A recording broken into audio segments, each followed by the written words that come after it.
Nora Gay Banton.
Good morning to you. It is Friday, TGIF. It's the weekend. It's the final work day for us who work Monday to Friday. I know some people still have to work on Saturday and even Sunday, but it's the weekend. It is Friday, July 19, 2024. We are alive and well, and for that we give God thanks. Good morning, good morning, good morning to you.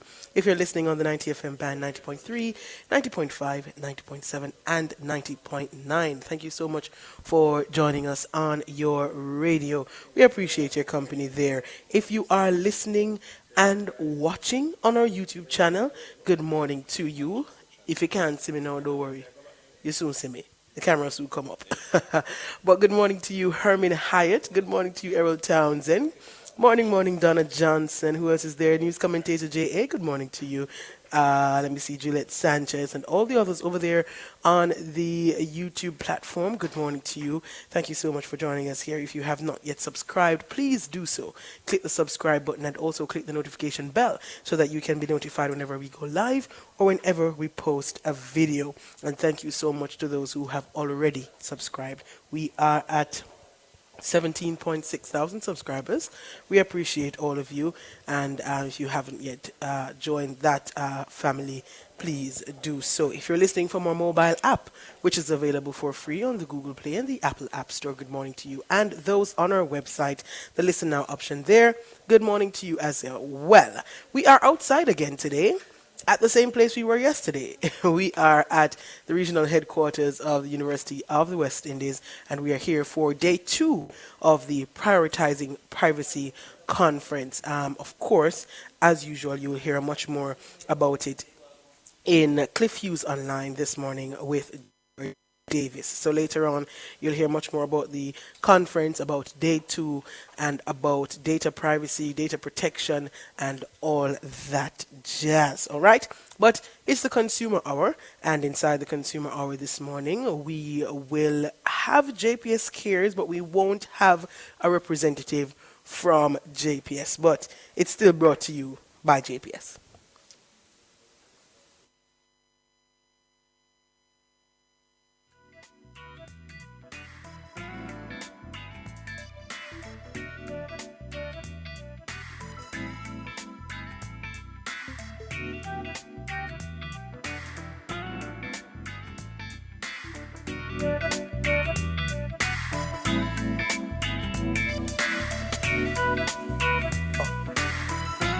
All right.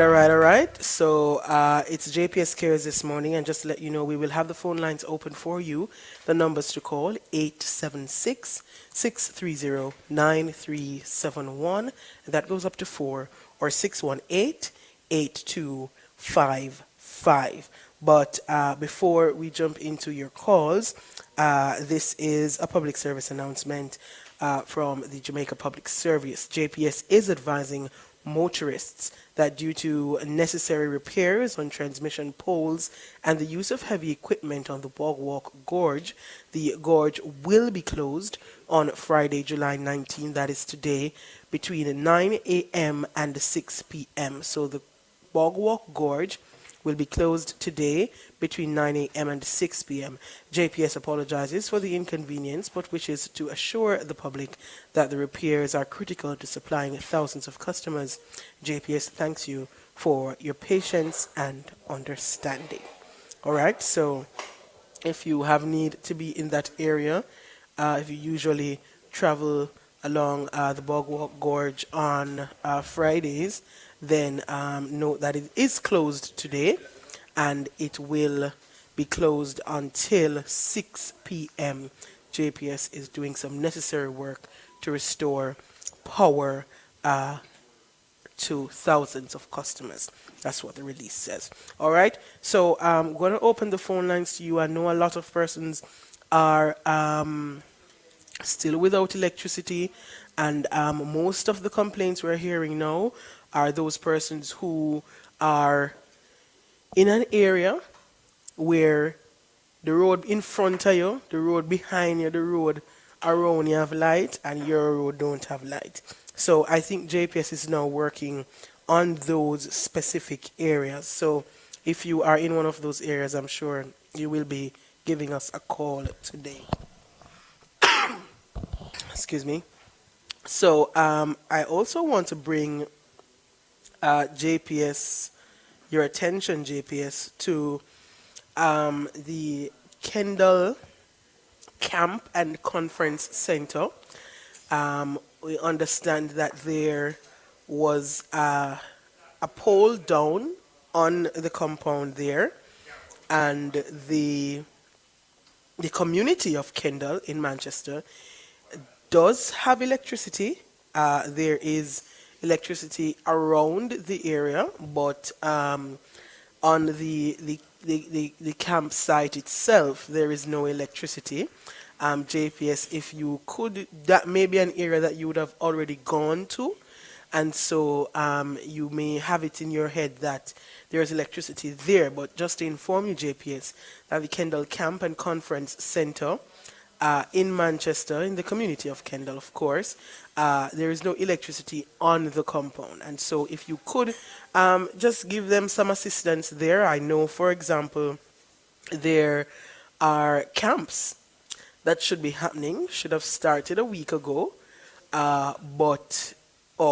this week actually, but they had to be cancelled because of the lack of electricity on the compound. So JPS, if you can assist there, that would be lovely. The Kendall Camp and Conference Center.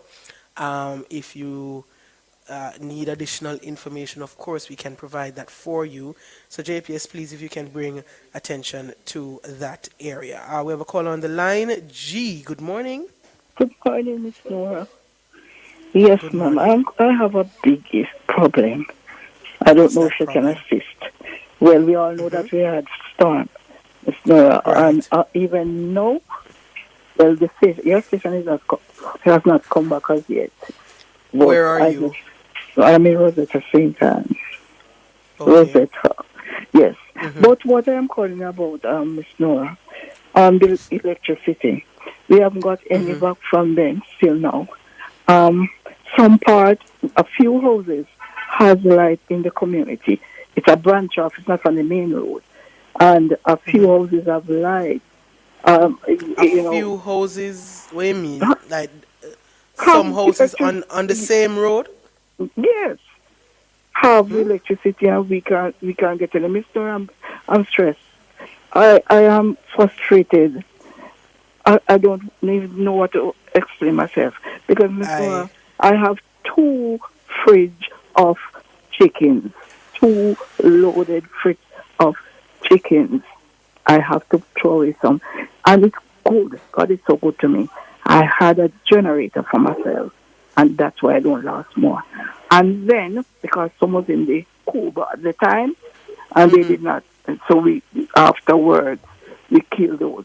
We couldn't hold in the fridge. Anyways, Miss Noah, I got nearly $30,000 worth of gas. I can't go a foot further, and I'm saying to Mm. myself, Mom, if current is in, I don't know what in the house from getting it because part of us that has current and a part don't have. I am very much frustrated. I spoke to the counselor yesterday, and he said he he spoke to somebody at JPS, and they said they were going to send a team last night. And even now, Miss Nora, my God, I tell you what, it's so disgusting. I don't know what to do. I am just calling to see if there's any way I can get any help, because it's so disgusting, Miss Nora. It's Rosetta. We can call out to JPS for you, and as I said earlier, I know that these are the calls we would be getting. There is electricity around, but there is none in your area, or some places have, and the community was already restored. I don't know what exactly is causing there to be no electricity at some houses in Rosetta, but we can call out to JPS for you. JPS Rosetta in St. Anne. There are some homes that have no electricity, others do. I'm not sure how the system is operating there and what's the reason for that, but Rosetta in St. Anne needs your attention, JPS. I know by now you would be paying attention to some of those smaller communities, those local issues now where it's just a road or it's just this one person. So please, JPS, Rosetta in St. Anne, I don't know if you want to leave your information, Miss G, so that if JPS probably needs some more direct information, they can get it from you. Sorry, Mr. Persons in the community, they have chicken like myself, they have got generator, they have to hire one. I have a church sister, she said it's 4,500 a day, Miss Nora, and she have to buy gas. That can't work out if she sell every feather. She can't work out that money. Yeah. Miss Nora, I thank you so much. Thank you so much. Yeah, man, I definitely understand the frustration at this point. 2 weeks and some days without electricity it's way too much. All right. So okay. So we'll get that sorted out for you. See if we can get JPS on it for you. All right. Rosetta added to the list, and I am not seeing an update since the last one. Since that 3-day forecast we got from JPS from the 16th to the 18th, I'm not seeing another list, an updated one, as it relates to the areas the JPS will be working in. I'm not seeing it under social media. I don't know if it was sent to the media via email, but I am not seeing an updated list from JPS. Today's the 19th, so we wouldn't be able to use that list that they've given us from the 16th to the 18th, because that would now be outdated. So we await an update from JPS as it relates to the areas they are working in. But we take a break. When we come back, we have more JPS cares.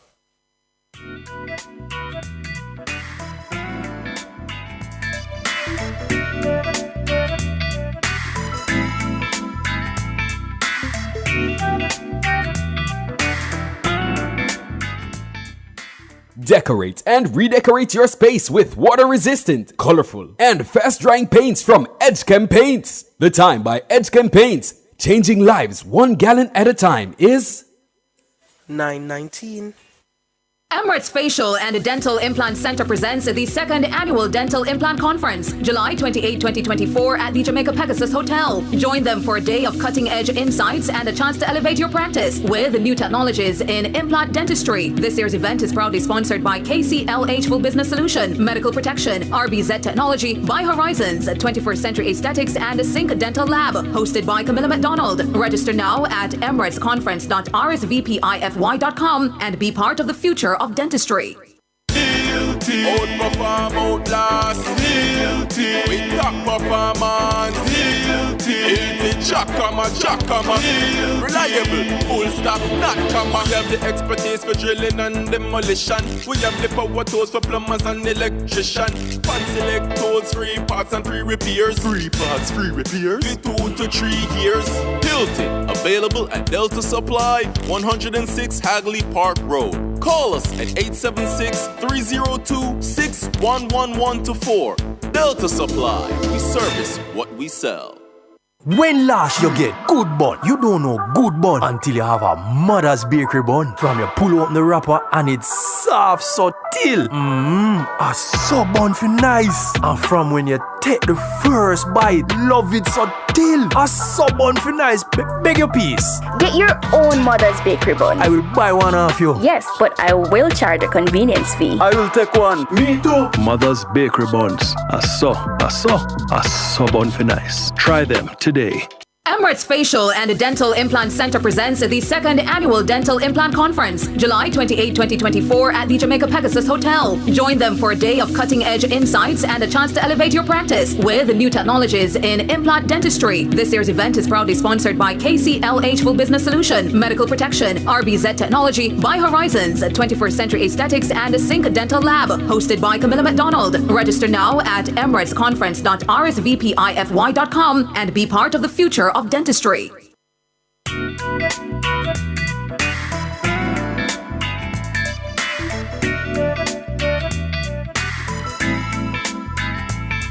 Good morning, good morning, good morning. You're back here inside the Consumer Hour on Nationwide 90 FM. I am Nora Gay Banton. It's JPS Cares this morning. We do not have a rep from JPS on this morning, but we are taking your calls.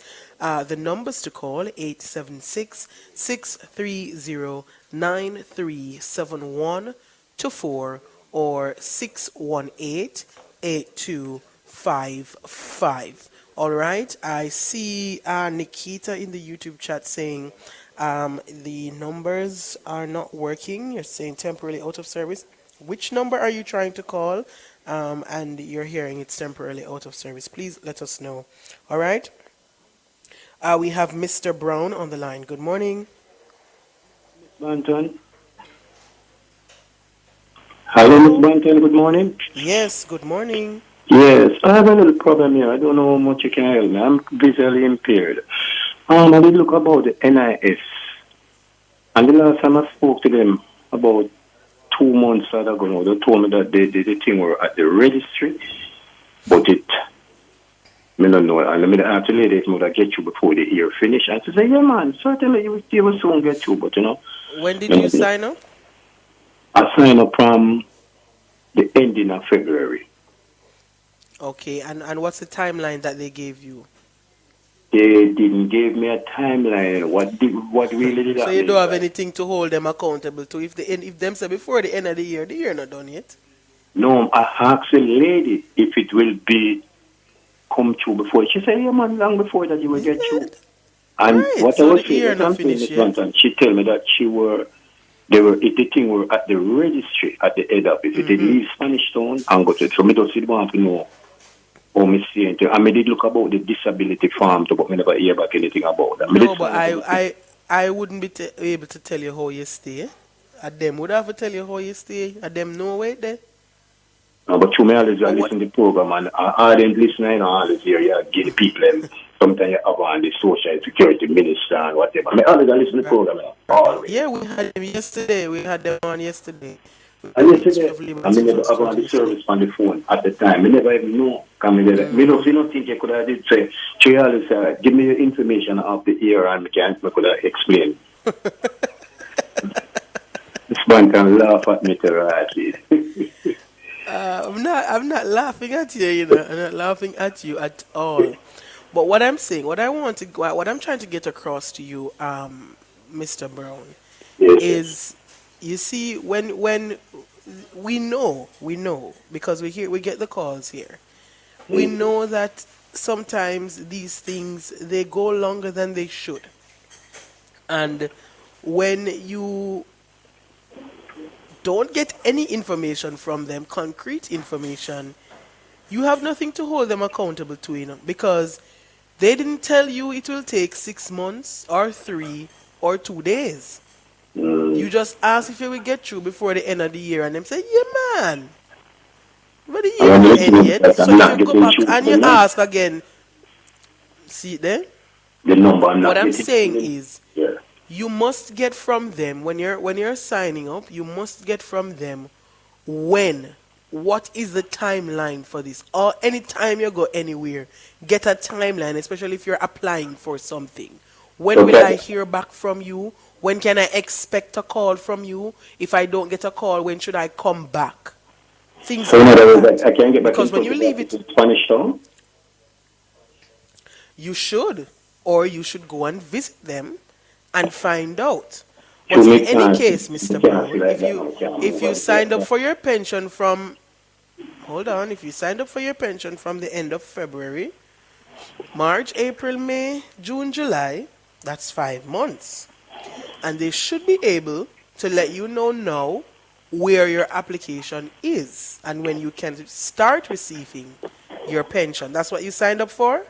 Yes, Miss. But what I'm saying is, Miss Bantan, it they told me that it was at the registry. So from there, no, I don't know if you could have tell me something. When did they tell you that? About 4 weeks ago now. About 4 weeks. About 4 weeks ago, they tell you it was at the registry. Yeah, a month again? a week or two. They tell me that it was at the registry, but I don't understand what they say. But it leaves Spanish on and by the end of it, but it is at the registry. So that's what I mean. So when they tell you it is, all right, hold on, Mr. Brown. When they tell you it's at the registry, do you know what that means? No, that's why I'm not getting through to them to find out what does that mean. No, but remember you were on the phone with them when they tell you it was at the registry, you know. So did you ask what does that mean? No, to be honest with you, I didn't ask, I just right. You see, that. These, no, but hold on, you.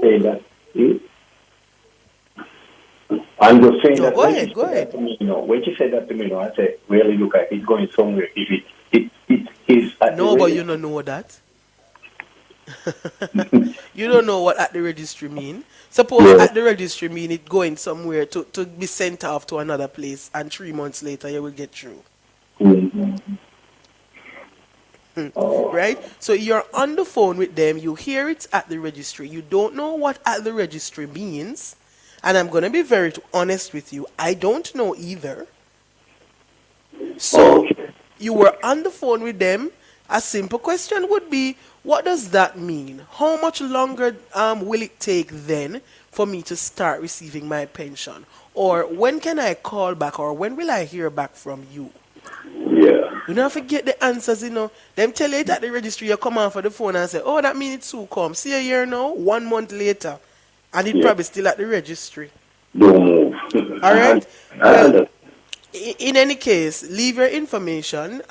Let's take your information, give it to the folks at the Ministry of Labor and Social Security. Let's see if they can get an update from you as to where your application is. So what do I hear back from that?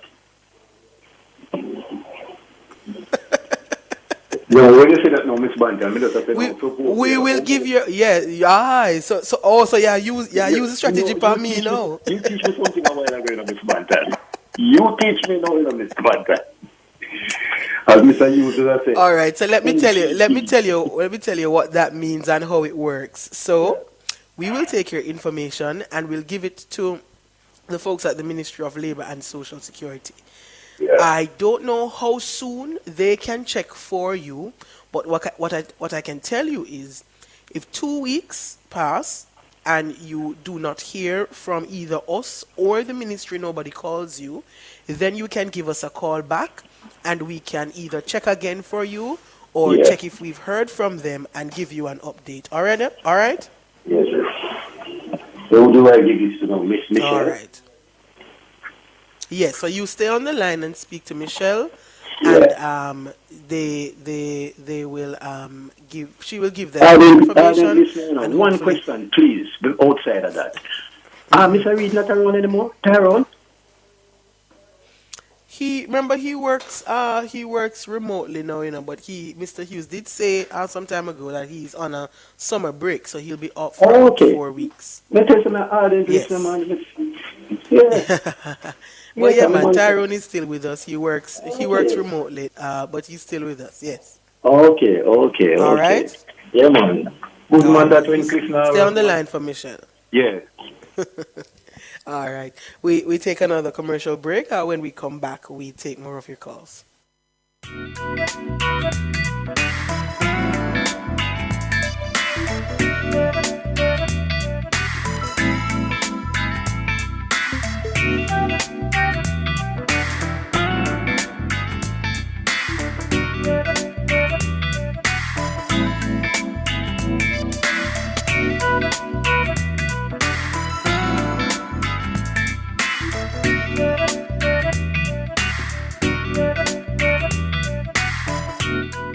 Spectrum Insurance Brokers provides quality insurance coverage and risk management services. The time by Spectrum Insurance Brokers Limited, setting the industry standards, is...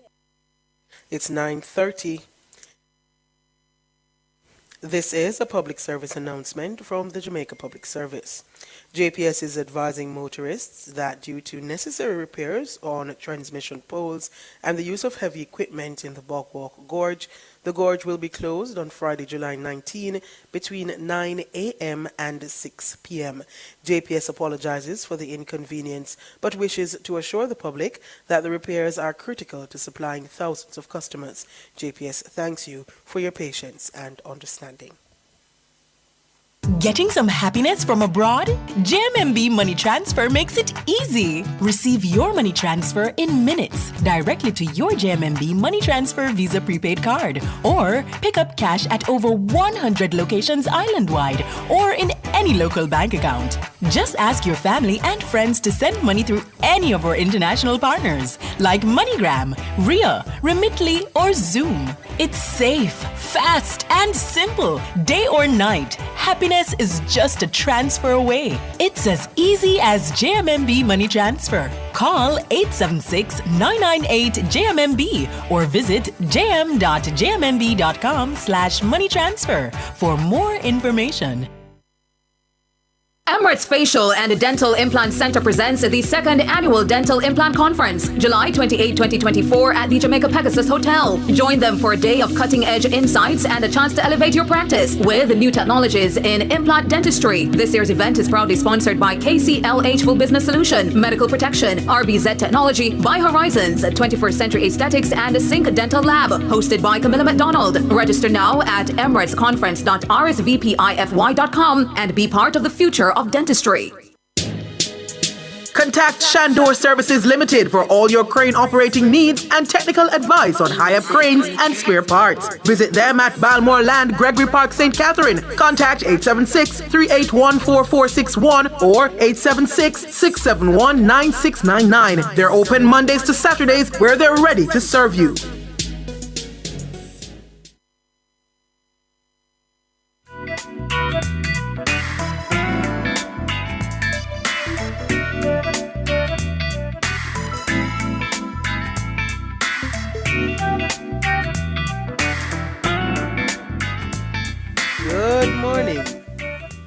Good morning. Yes, you're back here inside the Consumer Hour on Nationwide at 90 FM.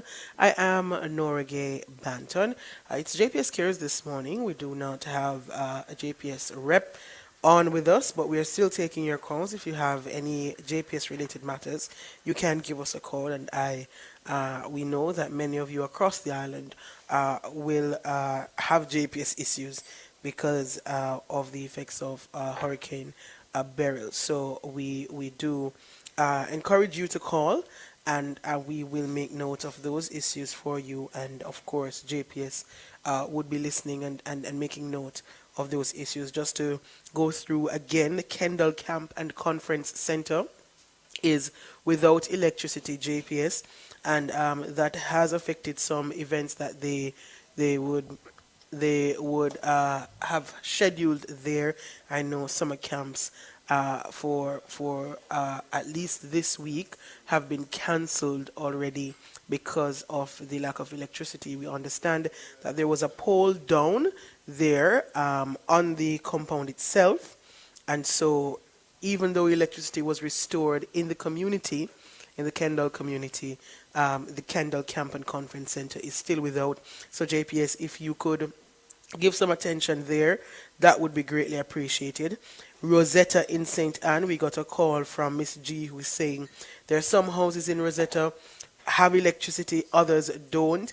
JPS Rosetta in St. Anne. I'm seeing in the YouTube chat as well, Lionel Town Housing Scheme in Clarendon needs our attention, JPS. And I'm also seeing Hunter's Peace in Petersfield, St. Mary, also asking for some electricity, JPS. So those are the areas we have so far. We have Miss Anderson on the line. Good morning. Good morning, Nora. I don't know if you can hear me clearly. Are you hearing me clearly? I am hearing you loud and clear. Hello? Hello? I'm hearing you loud and clear. Okay, I have a situation with JPS, and I'm so, I don't know, I'm so unfortunate that this morning no rep is coming on, but my situation is this: I have a prepaid meter. I have it over 10 years. Yes. Yesterday afternoon, I was at home, and I really want everybody to hear what I'm saying this morning. Yesterday, I was at home, and I saw a car drive up to my front gate. I walked up. By the time I get to the grill, the gentleman came out of the car and went to my neighbor next door. I turned back into the living room, and then within maybe a minute and a half, he came back to my gate. Mm-hmm. And when he walked up to the gate, he said, JPS, JPS. So I went out to the front gate. I said, good afternoon. He said, we are from JPS. I said, what is the reason for you being here? Because I know I have a prepaid meter. And you have electricity? He said, we are here to change your meter. So I said, you are here to change my meter. Why? I laughed. I said, why are you here to change my meter? I did not complain about the defective meter. So why are you here to change it? He said, the meters are giving problem. I said, no, my meter is not giving any problem. Mm-hmm. I have this meter over 10 years and it has never given me any problem. Why would you come to change it? He said, we are changing the meter. We are changing the prepaid meters. So I said, no, I did not request to have my meter changed. Right. So I am not going to let you change my meter because JPS did not call me, text me, email me, or visit me to tell me that somebody is going to come and change my meter. I made a request to have this prepaid meter in my house, and I need to make a request to have it taken out, so I don't understand what you are saying. He said to me, well, ma'am, if you don't change it, and if 3 visits come to your house, 3 persons visit your home, and you don't give them access, JPS is going to disconnect your light and take down the wire. This is what I was told, and I'm not exaggerating, and I am not lying. So I didn't even bother ask for ID or anything, because they came in plain car, plain clothes, whatever. 2 of them was in the car. Mm-hmm. One came out, the other one sat in the seat. I said, well, you're going to have to take it down, because unless JPS can explain to me why they want to change my meter, that is giving me no problem. I have it over 10 years. I am not going to let you into my premises. Now I keep my front gate locked because I live on a main road.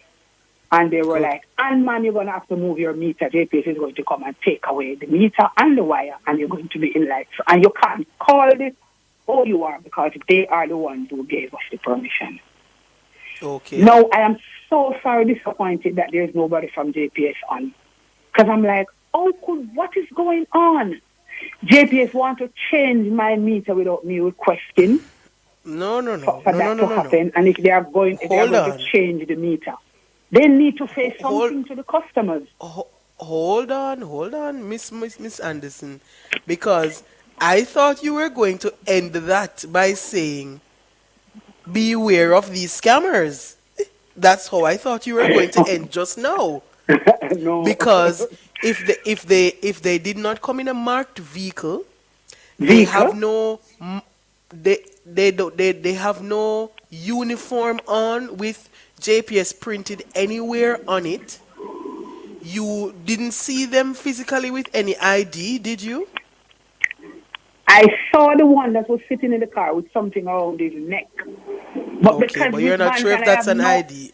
Because I don't know if it was a JPS ID, but because I have no intention to let anybody into my house or in my yard to change my meter without me having any knowledge of it, I did not even bother to ask them where are their IDs. But they came with a tablet. They asked for my name, and they gave me my phone number. So after that, pardon me? Hold on. They told you your phone number? Yes, and my name. Oh. So they came to your premises.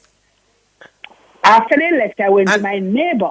I asked her, why did the JPS come here? Did they read your meter? Because she have a meter to read. She said, no. They came and asked for me. And she told them that it's next door. Have you since, when did this happen? This happened yesterday about 2:30 thereabout. So I called a have close friend that I have at JPS and I asked him. He said, make sure he's not scammers. Because he works with JPS and he did not hear any such thing about that. It is possible because you have different departments that does different things and you don't must hear. So I said, check it out and let me know. No, but I am suggesting to you that you call JPS. I know you have a friend there, but call JPS and make a direct complaint to JPS. Well, yes, I did spoke with somebody from JPS yesterday, and he asked me some questions. How long I have the meter, my name, my number, and all of that. But Miss Banton, what I'm saying is, how could these people come here to change my meter without notifying me, and then they are going to tell me that if I don't let them change it, but JPS is going to take my wire and cut off my light? No, hold on, Miss Anderson, hold on. I don't think you need to get so angry because by all indications, this is not officially from JPS. It could never be. It could never be. So that's what I'm saying. You don't need to get upset and angry. I'm not because upset I'm upset with the guys that came to my gate and demanded like that I let them in. Absolutely. But there is a greater concern, Miss Anderson, because if they came and they could have told you your name and your number, your information has gotten to them by some other means. Well, if they are not from JPS, then I don't know. Precisely. Because one of the men said to me, is this number and so, is this your number? And I said, yes, that is still my number. Okay. And he said, you are so, and I said, yes. Well, you already called them, but I want you to also stay on the line and give Michelle your information because I assume JPS would want some additional information from you as it relates to the situation you experienced. And these guys I was informed by the person that I spoke with that, yes, they are changing out the meters. Some of the prepaid meters they are changing out. They did tell me that. But what I'm saying is, I get no form of correspondence from JPS. Right, and that's what I'm saying. That's what I'm saying. So you've got no information from JPS that they're coming to you to change any meter. So don't be alarmed, don't be upset right now. Let us get this information to JPS so that if these people are scammers, we can get to them. All right? Okay. So stay on the line. Stay on the line. Give Michelle your information. I am sure JPS will want to be in contact with you to get more information from you. All right? Absolutely. So stay on the line and give the producer your information, okay? Okay. All right. And I'm very happy that Miss Anderson did not fall for what these young men, or I don't know if they're young, were trying to get her to do. And let them in, because God knows what would have happened after that. All right, I think we're up on another break, so let's take the break, and we come back with more.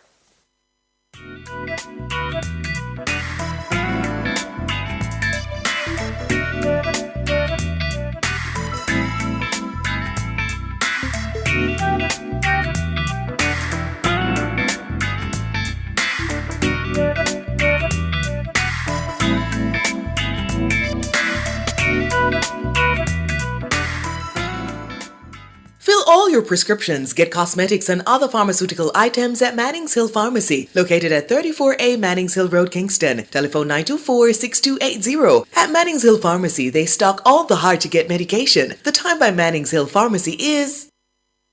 It's 9:45.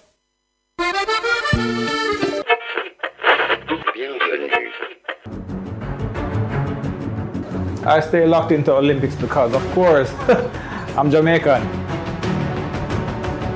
I tune into the Olympics, but I'm always busy. What I have to know when Sharika Jackson beat Shakari. She's storming to victory here. Watch the clock. This is so fast. Brother, I have to see every notification for the Olympics. Me, we want to hear every run. The Jamaican's coming. He's closing. What a performance. Every jump and every fling. Oh, wow. So that is live. Nothing can miss me. We're always on the move. So while I'm driving, Thompson here from 60 yards, moving away, and she gets the victory. she's jogging, or at work, Hurry, the race is about to start. we can't miss a beat. Oh, me? Because we keep it locked. To the only station for the Paris Olympics. Nationwide. Nationwide. 90 FM.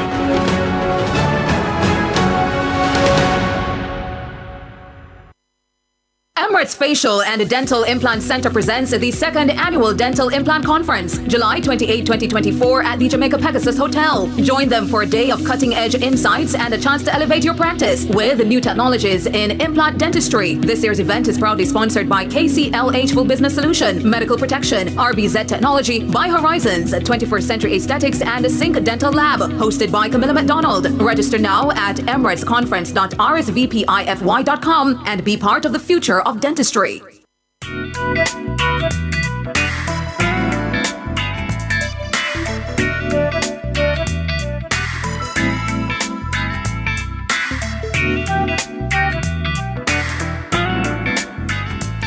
Good morning. You're back here inside the Consumer Hour on Nationwide 90 FM. I'm Nora Gay Banton.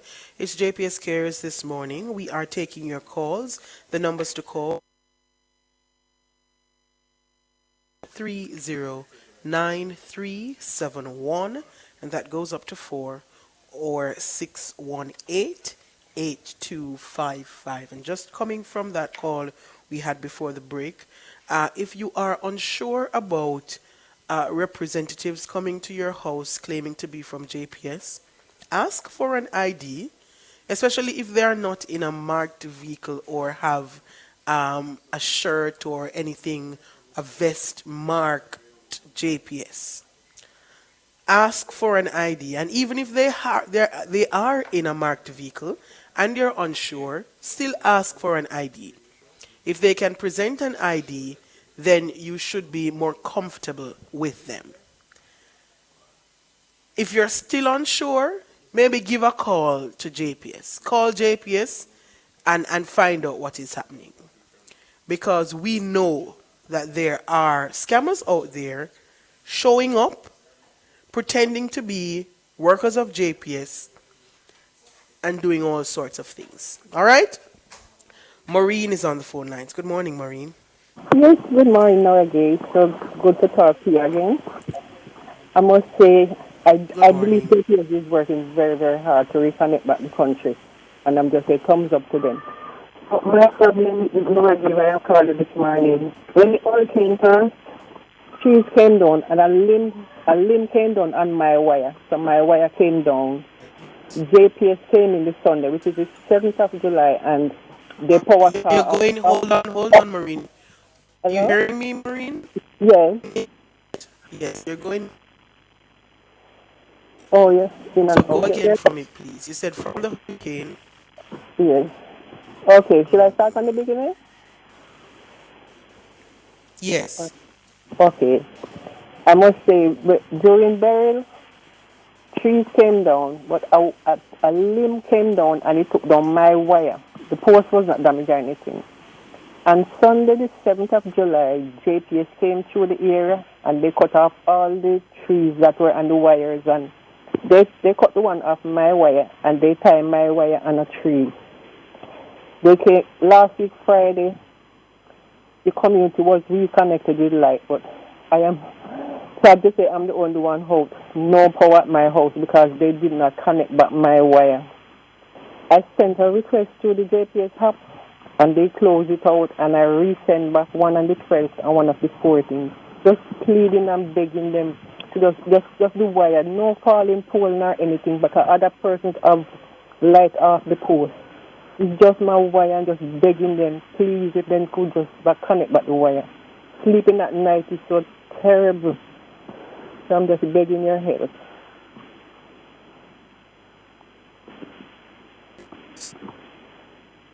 Hello?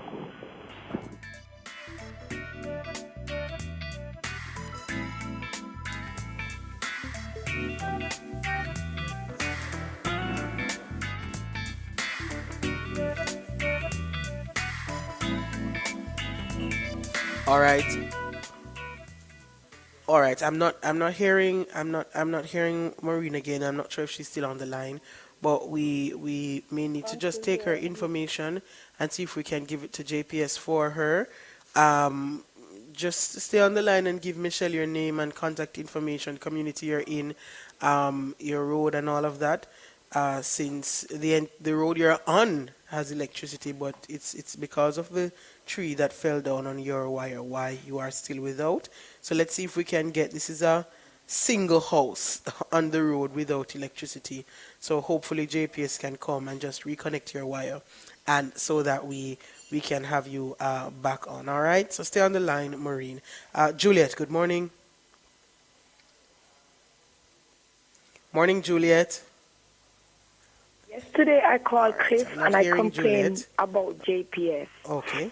About 7:55 last night, JPS workers came down on our street and they shined their light on the light post. And I figured it was too late for them to do anything because where we live is just pitch dark. They left last night and we haven't seen them since daybreak. So I'm just calling, to remind JPS that under Spees, Petersfield, St. Mary, we still have no light. Nora, my mommy is 65 years old and she's just dying in the heat. We are currently, I have a mosquito snapper in my hand. My mom have one. The mosquitoes are killing us.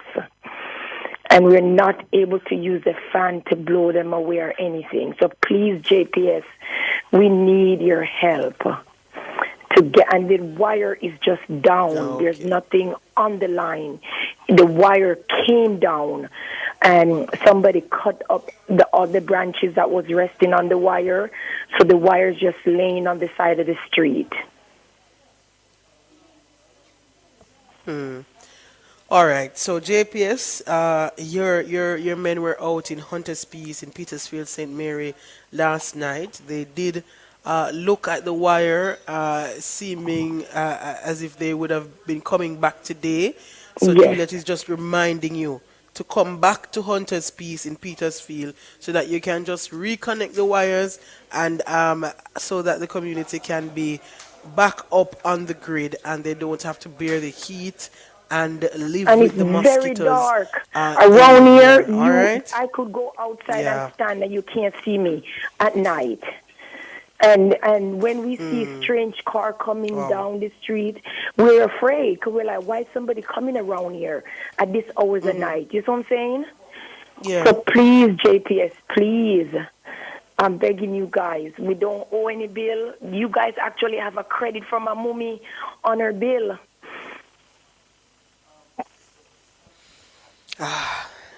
All right, you, Juliet. Nora. We And can you know what, remind Nora? we'll probably have to Last make a week, list of Friday- these areas. Last week, Yeah. Friday, I won the Progressive $5,000. And I'm in Jamaica. I'm trying to collect my $5,000 grocery. And they're saying they have no information on me winning. Huh? Yes, I went to the Progressive in Oteria. If you won last week. Yes, I won last week, Oh, Friday. you got the voucher? You got it? No, I haven't got it. But Michelle said she was going to send the information over. So I went into the Progressive here in Oteria. And they said they didn't have any information. And I just want water. That's all I want. Hold on. What Michelle is saying that you have some information to send to her. No, I sent it check already. your in the email last if Michelle email. probably sent you a follow-up email. Oh, okay. All right then. Okay. Check I your did- email. Check your email Yeah. because Michelle says I'll she's send in an email communication with you. again when I finish talking to you and stuff like that. Okay. Okay, thank you, All right, Nora. all I appreciate you guys. No problem. Yeah, man. Thank you so much, Julia. You take care now. All right, JPS, we're at the end of the program, but I'm just going to remind you of the areas that came to our attention during the program today. Kendall Camp and Conference Center, JPS. The Kendall community has electricity, but apparently there was a pole on the campsite that went down, and so the site itself is without electricity, even though it's back in the community surrounding the campsite. So Kendall Camp and Conference Center, JPS, if you can give some attention there. Events have to be cancelled that should be held at the campsite because of this. So if you can assist so that they will not have to cancel any future events, JPS, that would be greatly appreciated. Rosetta in St. Anne, some houses have, some houses don't. Check that out, JPS. Lionel Town Housing Scheme in Clarendon, without electricity, they're begging you some assistance, JPS. Hunter's Peace in Petersfield, St. Mary.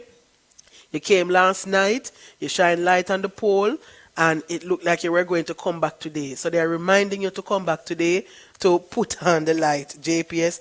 Christiana to Coleyville, lines down in the road, poles down, and they're asking you for some help there. The main road which leads Christiana to Coleyville, and the Craighead Division in Northeast Manchester. So JPS, those are the areas we got today. Hopefully you can give some assistance, and hopefully when the overseas help comes, we will be moving faster than we are now. Well, that's where I'm going to leave it for the Consumer Hour this morning and JPS Cares. We're making way now for Cliff Hughes Online with George Davis. We're at the Prioritizing Privacy Conference here at the regional headquarters of the University of the West Indies, Mona.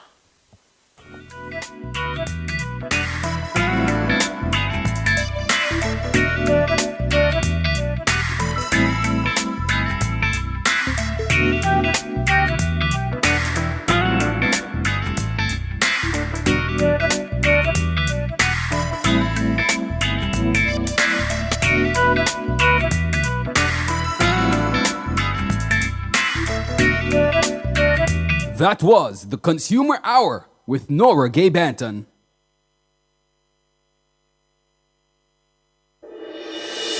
Tune in to Nationwide 90 FM, the new revolution in media. Stay ahead of the curve with our cutting-edge reporting and accurate breaking news coverage. We're having an earthquake.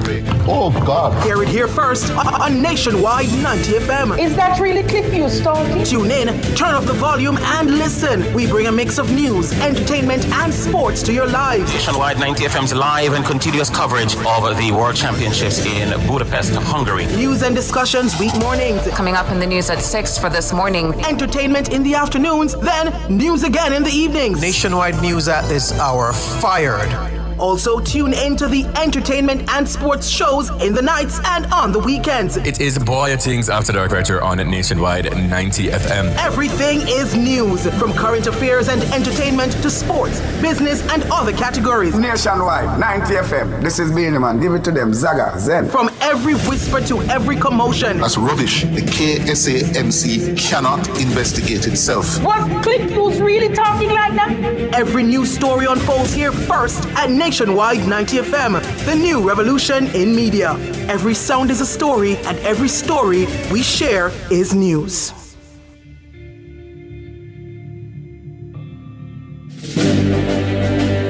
Nationwide 90 FM is at it again. Malay Walker is pulling away another Jamaican win. Team Revolution will clear every hurdle and sprint to the finish as we cover the games of the 33rd Olympiad from Paris, the city of love. Here comes Parchment on the outside, Holloway under pressure, handsome Parchment, let's gold! A Jamaican victory in the 110 hurdles. Nationwide's coverage is powered by our gold sponsor, Ray and Nephew White Overproof Rum. This time signal is brought to you by the Ministry of Industry, Investment and Commerce, Jamaica's business ministry. The time by the Ministry of Industry, Investment and Commerce is 10 o'clock. Cliff Hughes Online. Talk radio for all Jamaicans. My hands were steady. My eyes were clear and bright.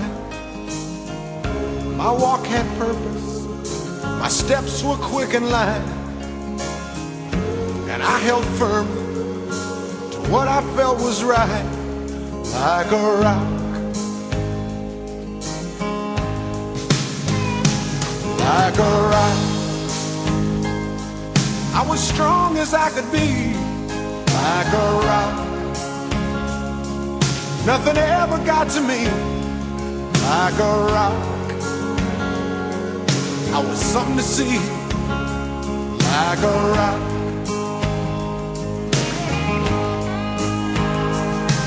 and I stood arrow straight, unencumbered by the weight of all these hustlers and their schemes. I stood proud, I stood tall, high above it all. I still believed in my dreams.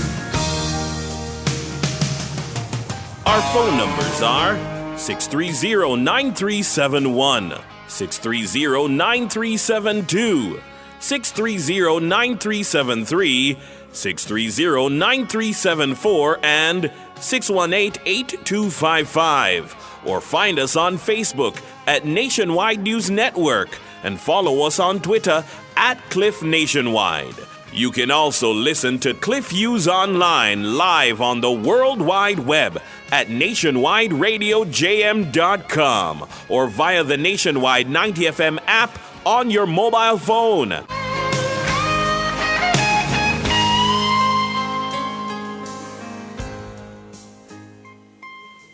Good morning, good morning, good morning.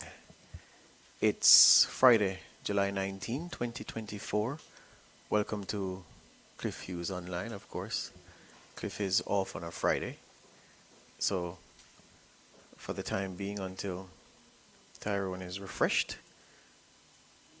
I'll be holding down the fort. Not for long. This may be the last weekend, or is it? Yeah. So, Tyrone returns in short order for his Friday stint. So we are here at the regional headquarters of the University of the West Indies.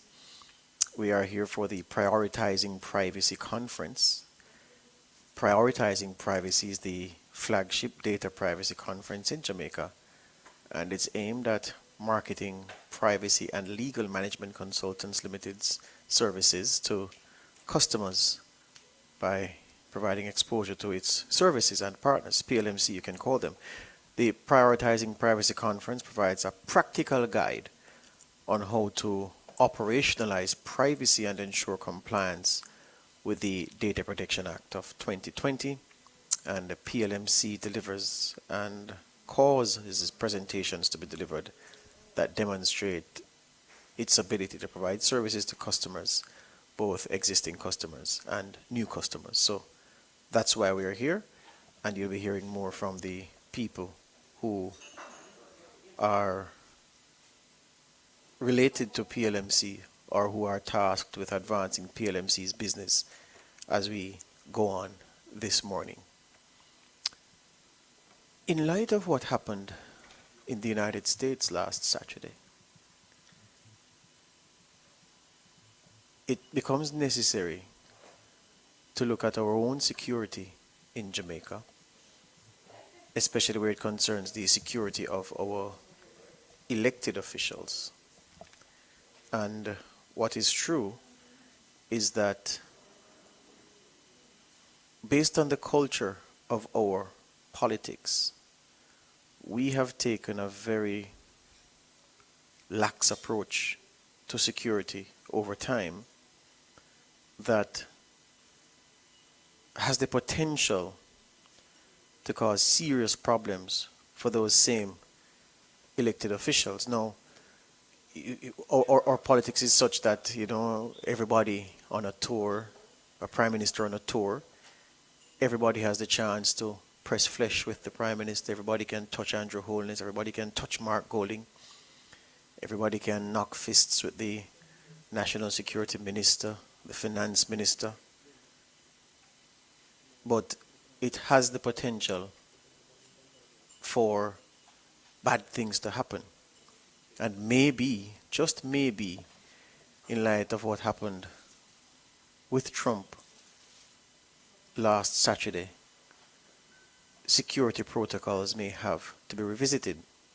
Before I get there, I just want to tell you and remind you that Jamaica's political history, as I've noted, is cozy, it's one-on-one, it's about proximity, it's closeness, it's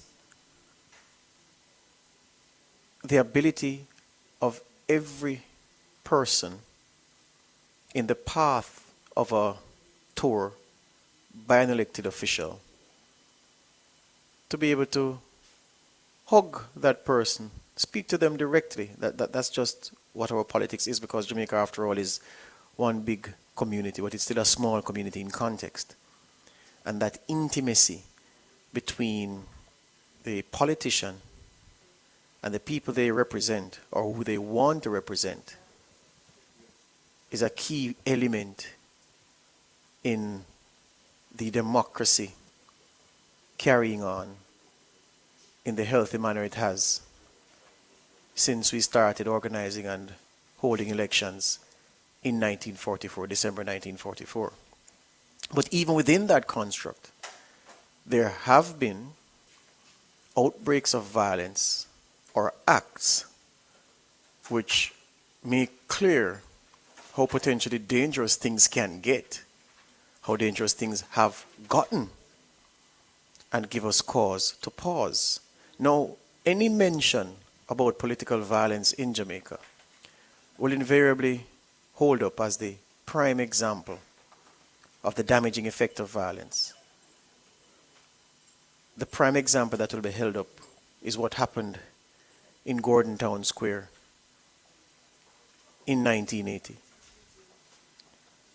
when the PNP's candidate in East Rural St. Andrew, Roy McGann, then the Assistant Minister of National Security, was shot and killed in circumstances that to this day, 40 odd years later, remain unclear. If you read different accounts, and I've read more than a few, you just get a general description of what happened. Some reports tell you that he was killed during political violence between rival groups of supporters. Others will tell you that he was killed in a shootout between gunmen and police. So there's no definitive report of how Roy McGann died. What is true is that he was shot, and that he was fatally shot. What is true is that JLP supporters were in Gordon Town Square having a meeting. What is true is that Roy McGann turned up at the meeting.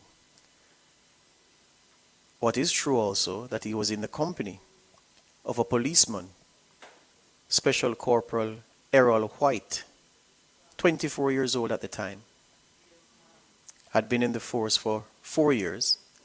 At the time, he had a wife, a 23-year-old wife, and 2 young children at home. His wife also served the Jamaica Constabulary Force. And what is also true is that Special Corporal Errol White was shot fatally in that exchange. Now, Special Corporal White doesn't get the fact of his demise doesn't get mentioned. We always hear about Roy McGann being killed in the line. And of course, Errol White was not a politician, so his name will not be mentioned in the same way. When we're talking about political violence, we talk about Roy McGann. But it is true that some way, somehow, violent politics caused the death of a policeman. And the Protective Services branch of the JCF had only just been formed. He was one of the first officers in what we have come to know as the Protective Services branch. He was assigned to Special Branch, and they had just formed the Protective Services branch, Special Corporal Errol White, and they placed him there. Some reports that you read, and of course the anecdotes that you get from people who lived at the time, told you that Roy McGann, beg your pardon, Errol McGann is a different trait. Roy McGann and his police bodyguard was also involved in politics. Nothing could be further from the truth. Because again, it is highly likely that Special Corporal Errol White did not know Roy McGann before the assignment, and that Roy McGann did not know Special Corporal Errol White before the assignment either. He was just given a task, took on the task, and he was a part of the Assistant Minister of National Security security detail, and he traveled with him to Gordontown Road on that fateful October 19, 1980. Now, nobody knows what triggered the shooting, but when the shooting subsided, Roy McGann lay dead.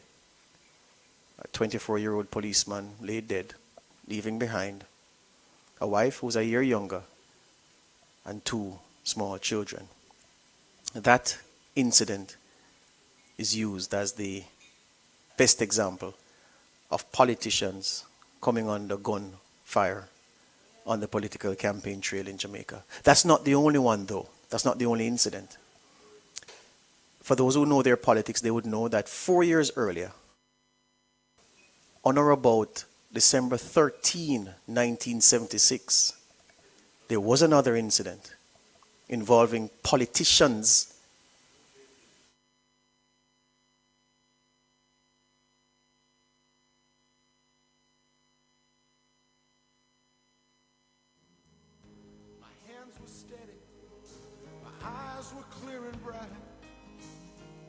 My walk had purpose.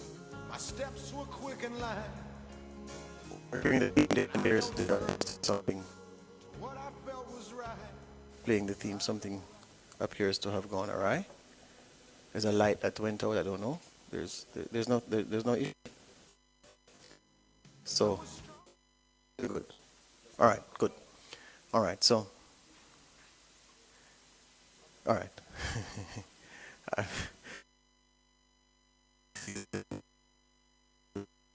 My equilibrium.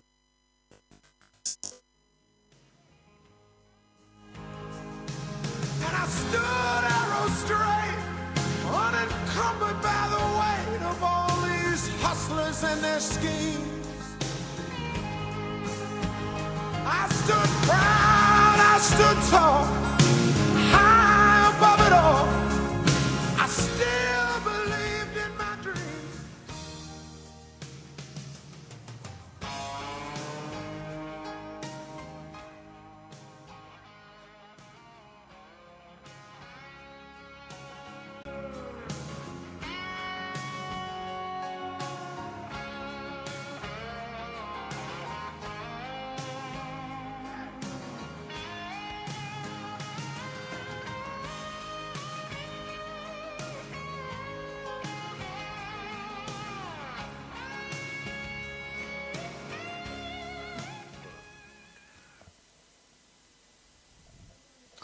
All right, so they tell me that I'm back.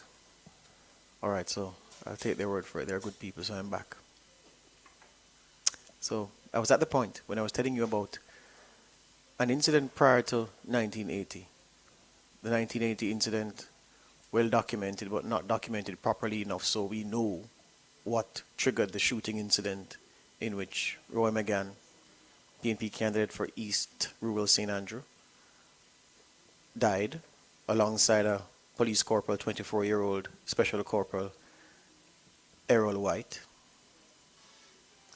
By the way, that seat was being fought between Roy McGann and then Joan Gordon for the JLP.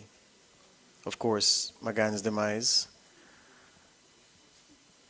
necessitated a new PNP candidate who went on to lose the election to Joan Gordon in East Rural St. Andrews. So I was at the point before 1980 where violence struck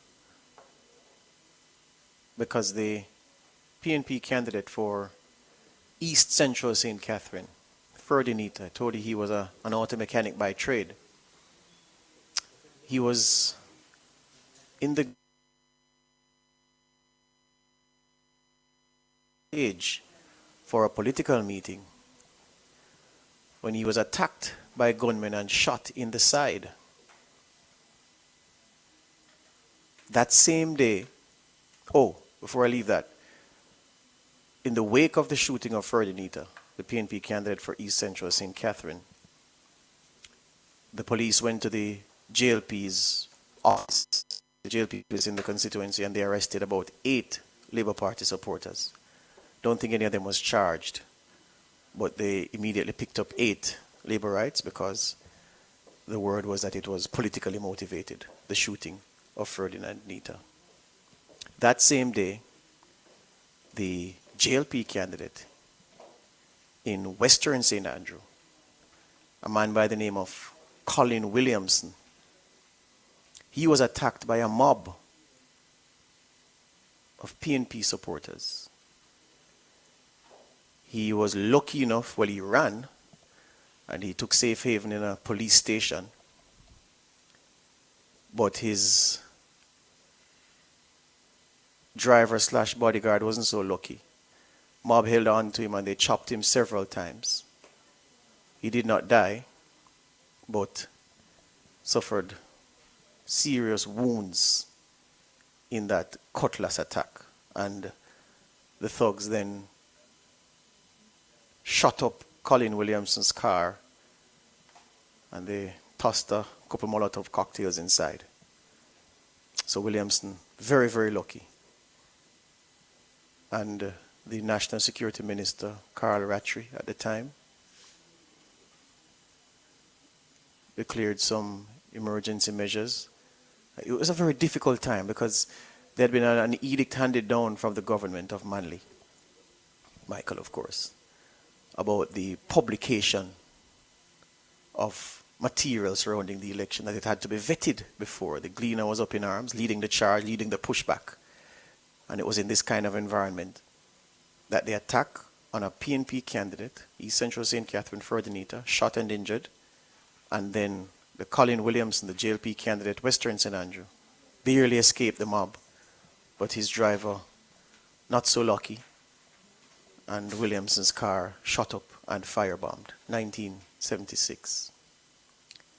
And then, if you want to connect further dots, where the issue of politicians in the line of fire in Jamaica at politics time. One woman, every time I see her name, I say, boy, she's either lucky or blessed, or it's both. The JLP's Rosalie Hamilton in the Raytown Division in Central Kingston. Recall, she was shot 4 times in 2005. She was in a taxi. On her way home, the taximan diverted to his house to collect something. He ran into a group of gunmen who shot him dead. They thought they had shot up Rosie Hamilton fatally as well, but she survived. 4 shots, I think. At least 1 in the head, or 2 in the head, 2 in the back. She survived. Then, the same Rosie Hamilton in 2007, shot in the chest by a gunman as she sat at the door to her bar / home on Gold Street, if memory serves me correctly, in 2007, in the run-up to the local government elections. And she swears to this day that it was politically motivated. The demonstrators who took to the streets said it was a politically motivated act by men from Tel Aviv. The police said at the time, well, you know, you residents here said Tel Aviv men plaguing you. The Tel Aviv residents say you from this side are also plaguing them. So, you know. But Rosie Hamilton says the second attack on her, for sure, she says, I was trying to get her out of the way as they tried to make the soil fertile for their interests in Rosetown to grow. So there have been instances where our politicians have been in the direct line of fire. So the fact of officials being targeted either by their political rivals or otherwise is not a strange thing. There are at least those 3 incidents to point to. There's a very good study about violence against women in politics, a 2021 publication, that gives a guide as to the struggles that women in Jamaican politics face, the intimidation, assault, on the campaign trail, women being chucked, threatened with being boxed and all of that. So it's not pretty out there. And of course, the 1980 general elections is infamous, not because people don't have much to talk about, but because it was so violent. Imagine in 1980, the fact of 800 plus people being murdered is insane, even by subsequent standards in Jamaica, where homicides are just, the numbers are overwhelming. And we have to credit the police for the steady decline in recent years. But 800 people in 1980 being murdered is insane by any measure. And a lot of those murders were politically motivated. So 80 is a bad year. 76 gave momentum to what happened in 80. But thankfully, we haven't been there since. Now, I say all of that to say, Jamaican politicians would like to tell you that, no, man, it's not our culture. What happened to Trump couldn't happen here. I don't know about that. And especially in these times, when the stakes are so high, when power is so, I won't say desired. I have to use a word that is popular with everybody. I won't leave anybody behind. But there's a word that I have. There's another word than desire that points to this thirst for power. It's covet. Power is so coveted. Yeah, that anything in the name of power. You've seen and heard people campaigning for office. They'll say anything for power. They'll do anything for power. I don't put it past the people campaigning for office to do the worst in pursuit of power. And I say that with no apology. The rhetoric is as strong as to convince me that it's not far-fetched to believe that. And so the question has to be asked of our security forces, the police especially. Do you have the capacity to respond at those mass gathering events if someone attempts what was attempted in Milwaukee on Saturday last? The question for the political parties: do you have the plans in place to offer the kind of protection around your political leaders like Donald J. Trump had last Saturday? The question for the security forces again: when Parliament is in session for the biggest occasions, i.e. throne speech, when everybody who's anybody is sitting inside Gordon House to hear the Governor General outline the government's programs and priorities for the upcoming fiscal year. Prime Minister, Opposition Leader, Senate President, Court of Appeal President, DPP, anybody who's anybody is inside that chamber. All vulnerable. I asked the question in our production meeting at Nationwide yesterday. So if all of those people, God forbid, were to go one time, who would run the country? Cliff Hughes? Yeah? We seem to take it as, oh yeah, throne speech today and policing as usual. We need to step that up.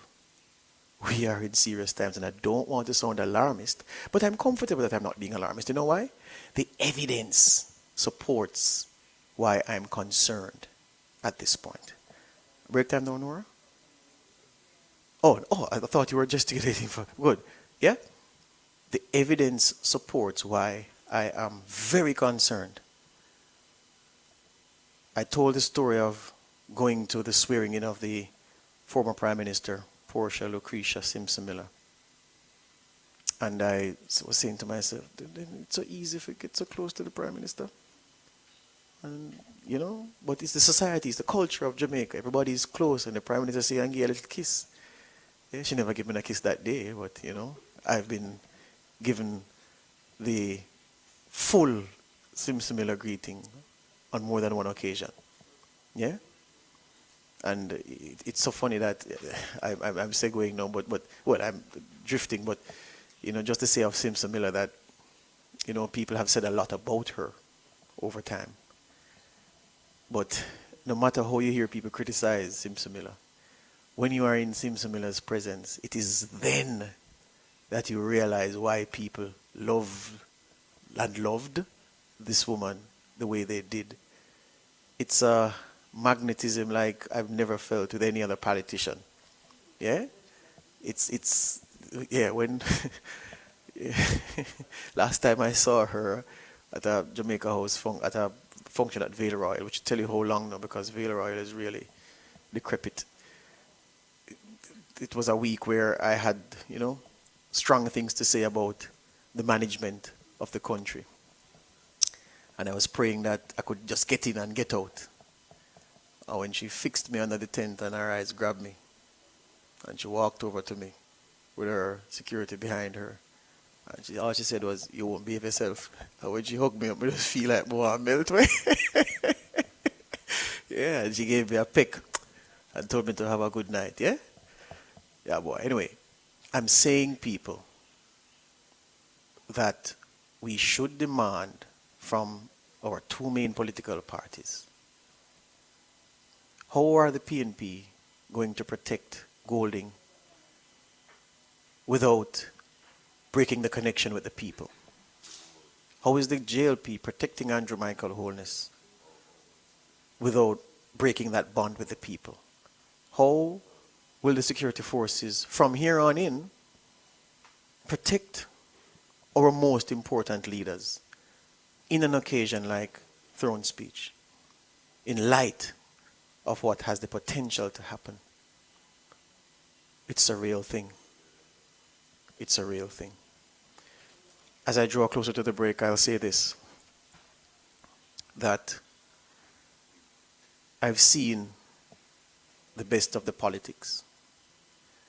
I've seen the worst of it from my time as a child growing up and seeing things that I can comfortably say that many of my journalistic colleagues have not seen. Certainly the ones in my generation, the older ones, because of their experience, would have been exposed to more. But my generation and younger, I perhaps have an advantage over them because of the things I've seen at close quarters, the things I've heard. And I can tell you, it does not take a senior political figure to organize people, their supporters, to go after rivals. It doesn't take that. People take upon themselves this responsibility to do this for the boss, to protect territory, to neutralize other people. And oftentimes we think that, this attack is the brainchild of so-and-so, and very often it's not so. Rogue elements unto themselves. But if we are to look at what happened to Trump and think that, now happened to Jamaica, we'd be foolish and naive. And on that point of the United States, many people would say that, Jamaica's politics is violent and has a history of violence. Well, not so much in recent cycles, but the history of it. And that, we could learn things from the United States. We can learn things from many places. The last place you want to look for political civility and common decency between political rivals is the good old USA. I've had the pleasure of doing one election campaign in the USA for about 2 months, traveling to many places in a very short time. I've been in the crowd, I've heard what they're saying, I've felt the energy. I've been a part of campaigns in Jamaica as well, even before I came into the media. And I found myself saying to myself, well, them people are no better than with them worse. Yeah, so if it happens there, it can happen here is all I'm saying. Break time, back with more after these. My hands were steady, my eyes were clear and bright. My walk had purpose, my steps were quick and light. And I held firm to what I felt was right, like a rock. July is Healthcare Workers Appreciation Month. The Ministry of Health and Wellness salutes all healthcare workers for your commitment, service, and sacrifice. The time by the Ministry of Health and Wellness is 10:30. Feeling stuck in endless paperwork to secure a small business loan from a bank? Access Financial Services can unlock your growth with an SME loan. Borrow up to $20 million with easy requirements and fast approvals. Whether you are ready to boost productive capacity, get working capital, or acquire real estate, say goodbye to the hassle and hello to growth. Grow your business with an SME loan up to $20 million from Access Financial Services. Call 876-929-9253 or visit accessfinanceonline.com. Conditions apply. No matter where you come from, the classroom or the boardroom, the farm or the front line, there's no dream too big for us to achieve together. Catch the action live this summer with a 7-day Prime Broader plan for $1,100 and enjoy premium access to SportsMax on us. Activate a plan today. One side, one Digicel, one Jamaica. Digicel, better connected. Entrepreneurial Partners Limited, in association with the Jamaica Stock Exchange, present another highly anticipated Realign Business and Investment Conference. Join us at the AC Hotel Kingston on July 23, 2024, and let's rewrite the future of business together. This year's theme is Removing the Barriers, Bringing Together Investors and Entrepreneurs. Hear from Dr. Marlene Street Forrest, the Honorable Michael Lee Chin, Mr. David Mullings, the Honorable Talia Lynn, and Mr. Anton Edmonds. Register online at entrepreneurpartners.com/realign or call 876-286-0501. Seniors, the Ministry of Labour and Social Security is advising that the July 2024 payment under the Social Pension Programme is now ready for collection. Check your text messages to confirm your payment arrangements. For further information, call 876-922-8007 or check the Ministry's website at www.mlss.gov.jm. The Social Pension Programme, caring for our elderly. A message from the Ministry of Labour and Social Security. Recycling Partners of Jamaica. Yeah, we got to make a change, and we have to do it now, can't wait for later. We put plastic in its place, and we all can agree that will be safer than in the gullies and in the drains. Recycling Partners of Jamaica. We put plastic in its place. Well, I said no matter about your class or status or title, got to be responsible and recycle. Yes, we have talk about plastic buckle boat. You have to make sure say you're the right type to. So look for the triangle with the one heart two. But I don't matter could a yellow or blue. You have to just make sure them empty, collect them plenty. Recycling revenue. So listen up Jamaica, I'm saying it's time to make a change. Recycling Partners of Jamaica. We put plastic in its place, and we all can agree that will be safer than in the gullies in the heavy rains. Recycling Partners of Jamaica. We put plastic in its place.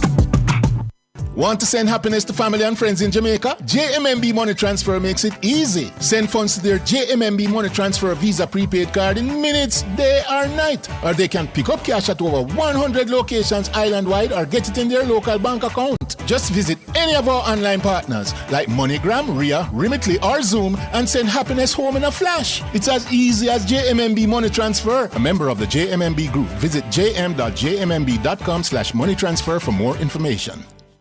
Entrepreneurial Partners Limited, in association with the Jamaica Stock Exchange, present another highly anticipated Realign Business and Investment Conference. Join us at the AC Hotel Kingston on July 23, 2024, and let's rewrite the future of business together. This year's theme is Removing the Barriers, Bringing Together Investors and Entrepreneurs. Hear from Dr. Marlene Street Forrest, the Honorable Michael Lee Chin, Mr. David Mullings, the Honorable Talia Lynn, and Mr. Anton Edmonds. Register online at entrepreneurpartners.com/realign or call 876-286-0501.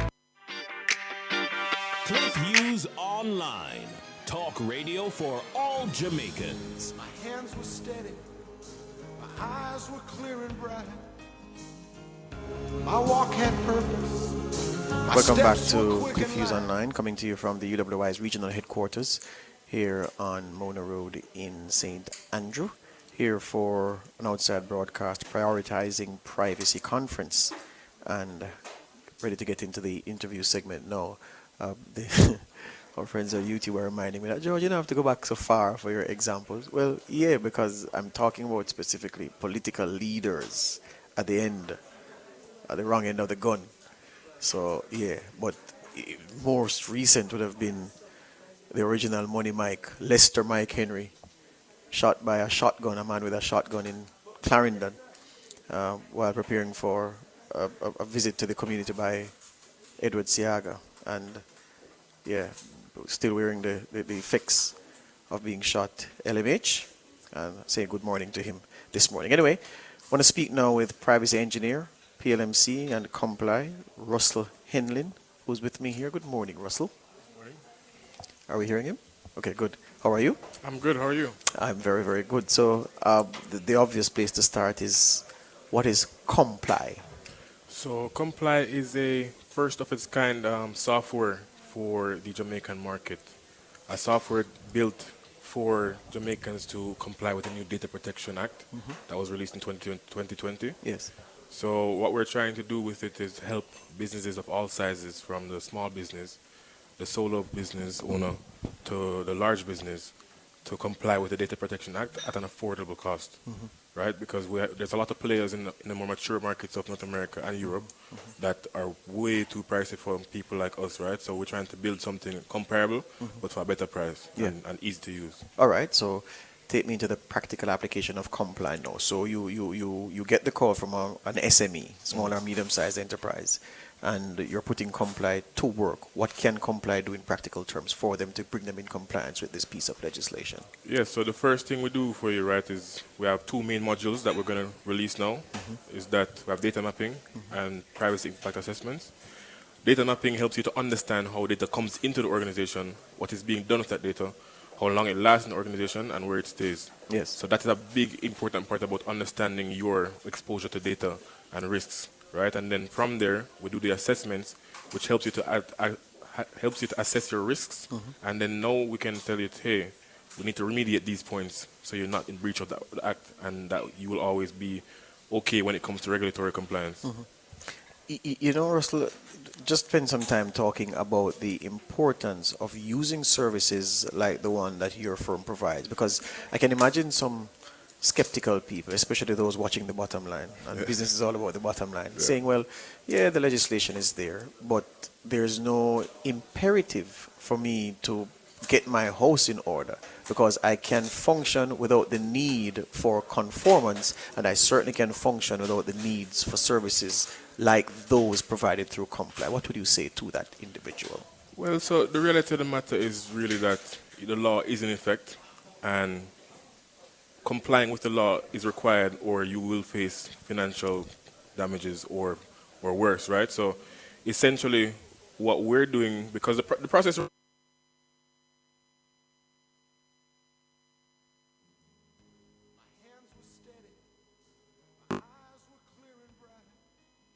What we're trying to do is actually make that process a bit smoother, right? So still, with our software, you get to engage a consultant, but we've built it so that it's extremely easy to use. Yes. So that you as a business owner or the person in charge of your privacy management or data protection can go in there and you can do the requisite things in an easy to use way. And that way too, it's not breaking your bank, right? Because sometimes, you know, if you ever dealt with consultants, you can, you know, the price may be one thing and then change because the timeline changed, right? Yes. So we give you a toolbox, a toolkit of solutions that will help you with your overall compliance and for a set price, and that way now you know what you're paying and you're compliant. When the regulators come knocking, you say, hey, this is what we have, and that is it. Easy. You know, sometimes in the compliance business, that Comply is in, that people say, okay, you know what? So they tell the client about a potential solution. So they do consulting at that early stage. The client may take a package, so that package is put in. Then the client is left alone because the consultant knows that difficulties will happen and they can't administrate the software or the system that's put in place. And you know that by the time they call you back, inevitably, it's going to be a big bill to wade them through the problems that they've created for themselves. I wanted to speak to Comply's processes from this, with your organization's processes from the start to the finish, building a relationship with that client and ensuring that they don't fall into any pit, into any hole that you'll charge them an arm and a leg to get out of. Yeah. So our key go-to-market strategy currently,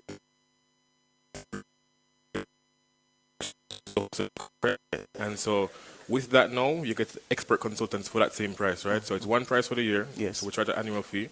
One price for the year. With that price, you get these expert consultants that will help you with onboarding, showing you what to do, where to go, and helping you to understand those reports. So once you put in your data and once you do your assessments, you don't know what to do, these expert consultants now will help you. And then at an additional cost, maybe if you want implementation side of it, but without the cost of the implementation, you should be able to implement the feedback yourself. Yes. But if you can afford implementation, you can also do that with the consultants as well. Also, effectively, you're saying that you're putting in a system that allows the client who is diligent to be able to do some things for themselves, because it's not everything that they need to do, they're going to have to call you. Yes. Yes. And where they, just so I understand clearly, and the viewers do as well, listeners as well, that if there is, so even as you make a system that the client can, perhaps, I don't want to say manage all the way, but exercise administration over for themselves. Tell me again, what part of where in the process does the firm come back in to say, okay, this that you need to make it work better is going to come at a cost? At what point do you do that? So, for example, I would say a large organization, right, can buy the software and they have a privacy team, right? So they will be able to use the software to understand their data, understand how data tracks to the organization, understand their risks, and their privacy team can implement the changes and remediations themselves. Yes. So in that case, you don't have to engage the consultants, right? But Yes. I would say for more of like maybe a medium business where the privacy team is maybe a one person who use the software now to get an understanding of what's happening to the organization, but maybe don't have all the skills or the time to implement the remediations themselves, right? Yeah. So there again, I think would be maybe a smarter decision to engage the consultants to say, hey, we got these remediations now. Can you help us in implementing these? There are several firms that I've seen in recent times, consequent upon the passage of the Data Protection Act, who are in the business that your firm is in. What is it that differentiates you would say? What is it that is special about you and represents greater value that should convince a client that it's only you and nobody else? So there's two main things that we focused on when building the software, right? Is one, affordability, right? Because again, I think with this Data Protection Act, most people who are able to participate in complying and getting resources have been large organizations, have been those companies that can afford to do so, right? Yes. And get the help that they need. So we want to focus on the larger market. So including those large organizations, plus the medium organizations, plus the smaller business and the business that's just one man who processes data but needs the help, right? And then that falls into the easy to use part now, because the law is complex, right? And for you to sit there now as a one man to go through that now to want to do it, very, very, very tedious. So the software is easy to use, where we have a various onboarding steps now that once you sign up, you're taken through a journey that explains to you how it works, what you're doing, and each step of the way, like almost guiding you to say, okay, this is why this matters, this is where it relates, and this is part of the law where it is required, right? So that's why we're trying to capture the entire landscape of Jamaica and the wider Caribbean. Yeah. In terms of the experience of the people behind the software, the people on your end, the professionals and their bona fides, then tell me a little bit about the profile of the people who are on the support end. Or working with the team at Yes, Comply? sir. So we have a team, so I have foreign experience, right? So I flew out and I was able to go to school abroad. Yes. And Tell us where you went abroad. So I went to Canada. Yes. So I went to Western University. Yes. And then work at IBM. So I was able to get this foreign experience now, see how things are done there. And now my brother too, he went to Western as well. He used to work in Silicon Valley, right? So now we have this team of engineers, and we also have some local people who never left but are really talented. Yes. We have Alric Telfar. My uncle's actually involved as well. He's a consultant in technology. My mother is actually involved as well. She's the head here of PLMC and Helen Gibson Henley. Yes. So it's a family endeavor, right? And we really, me and my brother especially, want to come back to Jamaica and build brand Jamaica, right? Because we see a unique opportunity here in that, you know, if done right, Comply can take over the Jamaican market, the region, wider Caribbean, And who knows, right? Jamaica could be a leader in data protection and compliance, right? And then, keep building brand Jamaica and get us to the level of those foreign partners, right? Yes. So that's really the goal here. And lastly, the issue of data protection, I did mention it in a question I put to you earlier, but I do get the impression that there are still many people, those operating in firms, those as individuals, who still don't see what the big deal is. I mean, yeah, we're in 2024, well into the 21st century, but what's so important about data protection? I won't ever be in a position where that becomes a problem for the firm I am a part of. What would you say to them to lift this veil of darkness? Well, if you really care about your business, I think you should care about data protection, because caring about data protection cares about people, your customers, your consumers, your employees. Yes. Right? Because there's a few things that can happen if you don't comply, right? One, financial damage, fines from the government. Sometimes it can be even jail time, right? Yes. And then two, reputational damage. Which is more devastating. Your business shut down because no one trusts you. Yes. No one buys from you, right? And we can see that, sorry to call name, but Meta, right? Yes. Every day they're in trouble with some kind of breach. And that just keeps decreasing their reputation, and people start losing trust, right? They are big companies, so they can handle the reputation damage. But think about the medium business, right, who didn't care about this. And then now, your few customers, loyal customers say, hey, man, I can't trust you anymore. Yes. And then now your thriving business, starts to struggle. Yes. And that's what we don't want. That's why we want to help you. Be proactive rather than reactive, right? Yes. So that's the idea here. Yeah, I did say last, but this is actually the last one. Of course, you'd have woken up to news this morning that global IT outage. Yeah. And airports, stock exchanges, banks, coffee shops, as from the big airport down to the little coffee shop, can't do any transactions because, of course, nobody's online. The key to that is that the firm responsible for the Microsoft applications says, look, we've identified the issue, we've isolated the issue, and we have deployed a fix to the defect. I mentioned this to ask about the response time of your entity to serious issues where your client's data and the apparatus that you've put in is concerned. Yeah. How quickly do you promise to move to fix the big issues that arise with what the client has invested in through you? So there we go as well, right? So we have a roadmap, right? So right now, I mentioned we're starting with data mapping, which is just understanding your organization and data, and PIA, which is understanding your risk. But a part of our roadmap is to include data breach response training and management, right? So these tools, so the product, right, is at the early stage now. We're going to be releasing pretty soon. We're looking for Q4 2024. But as we release, we're going to be working with our first early users to build out those features, right, and to get them right, and then to add in those necessary features like data breach response. And then so when you unfortunately, if that happens to you, you will be prepared to address that and to do it effectively. Yes. Well, listeners, we're speaking with privacy engineer, PLMC and Comply, Russell Henlin. Some companies, I don't know how they do this, they enter business and they just want to survive, just want to go through. Are you one wanting to survive, or do you want to be the biggest and most successful?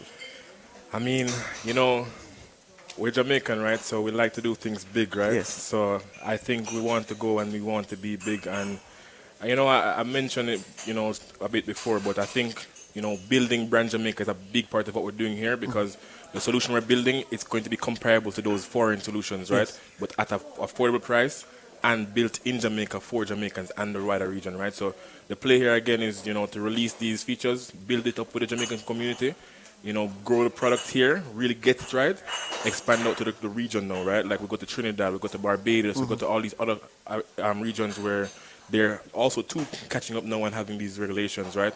And then, go to other regions like Canada, for example, just kind of build out the product and grow the team, and this will be Jamaica becoming the forefront of data protection in the Caribbean and maybe larger the region, right? So that's the idea. Yeah, well, he says the roadmap for success, Jamaica, CARICOM, the rest of the Caribbean, then the hemisphere, and he intends to go global. He's all conquering. Russell, I want to thank you for speaking with me this morning. I wish you all the very best. Thank you. Very Great well. to be here. Russell Henlin, privacy engineer, PLMC, and Comply. We take a break. Back with more after these.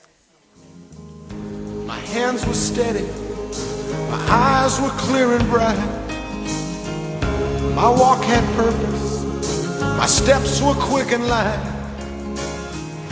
And I held firm to What I felt was right, like a rock. Like a rock. I was strong as I could be. Kingston, it's your time.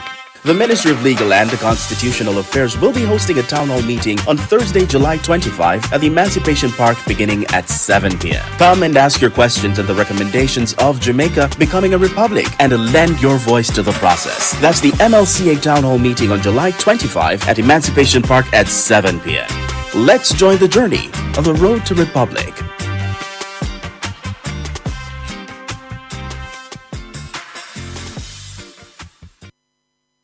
Is your strata filing its annual returns? In keeping with the Registration Strata Titles Act, strata corporations are required to submit an audited financial statement or a copy of its accounts, prepared in keeping with generally accepted accounting principles, signed by the chairman and at least one other member of the executive committee. This must be submitted annually to the Commission of Strata Corporations within 120 days after the end of the financial year. For more information, contact the Commission of Strata Corporations at 926-9748-9.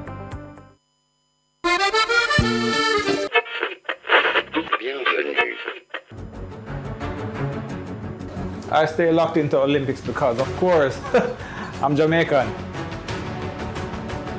I tune in Olympics, but I'm always busy. What have you know when Sharika Jackson beat Chakari? She's storming to victory here. Watch the clock. This is so fast. Brother, I have to see every notification for the Olympics. Me, who want to hear every run. The Jamaican's coming. He's closing. What a performance. Every jump and every fling.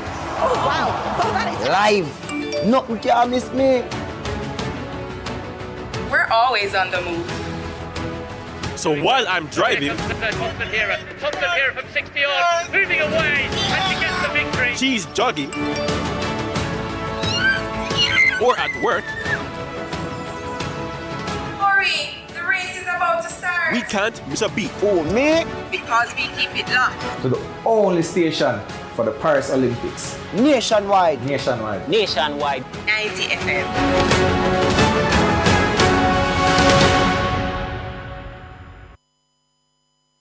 This summer, transform your summer body with Express Fitness Gym. For just $9,500 on AutoPay, you'll get access to all our locations 24/7. Enjoy free classes, fully air-conditioned facilities, showers, and changing rooms. Plus, our certified trainers are here to help you reach your goals. Visit Express Fitness Gym today. Your goal is our mission. Find a location near you or sign up now at pay.expressfitnessja.com. No matter where you come from, the classroom or the boardroom, the farm or the front line, there's no dream too big for us to achieve together. Catch the action live this summer with a 7-day Prime Router plan for $1,100 and enjoy premium access to Sports Max on us. Activate a plan today. One side, one Digicel, one Jamaica. Digicel, better connected. Seniors, the Ministry of Labour and Social Security is advising that the July 2024 payment under the Social Pension Programme is now ready for collection. Check your text messages to confirm your payment arrangements. For further information, call 876-922-8007 or check the Ministry's website at www.mlss.gov.jm. The Social Pension Programme, caring for our elderly. A message from the Ministry of Labour and Social Security. Get ready for a show like no other. That's right.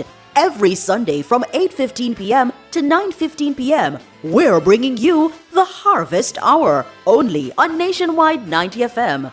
Join us as we dive into a soothing religious program created for your mind, body, and soul. The World Harvest Mission Church, creators of the Harvest Hour, is dedicated to making your Sundays God-fearing and saintly. Get a front row seat to moving sermons and affectionate worshiping. That's the Harvest Hour, every Sunday from 8:15 p.m. to 9:15 p.m. Only on Nationwide 90 FM, the new revolution in media. Come into the parlor, there's a welcome Welcome to the Mayor's Parlor with Desmond McKenzie. From 1 to 6 p.m. every Sunday, you'll now get more of your favorite vintage music. Put your head on my shoulder. Nationwide 90 FM will transform your Sunday into a musical time machine that will take you way back. Come with me. Let's go back in time. This magic moment. Journey into yesteryear with Desmond McKenzie in the Mayor's Parlor. I've got the music to jog your memory and make you smile. Put your sweet lips a little closer to the phone. Sit back, relax, and enjoy the best in vintage music. Come into the Mayor's Parlor every Sunday between 1 and 6 p.m. here on Nationwide 90 FM, a revolution in media.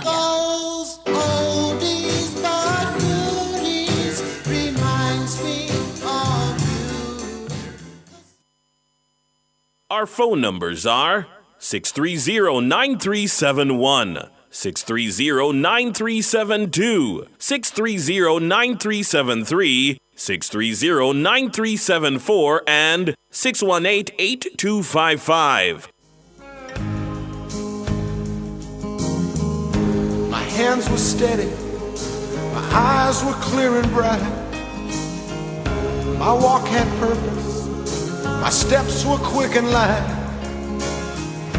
And I held firm to what I felt was right, like a rock. Like a rock. I was strong as I could be, like a rock. Nothing ever got to me, like a rock. I was something to see, like a rock.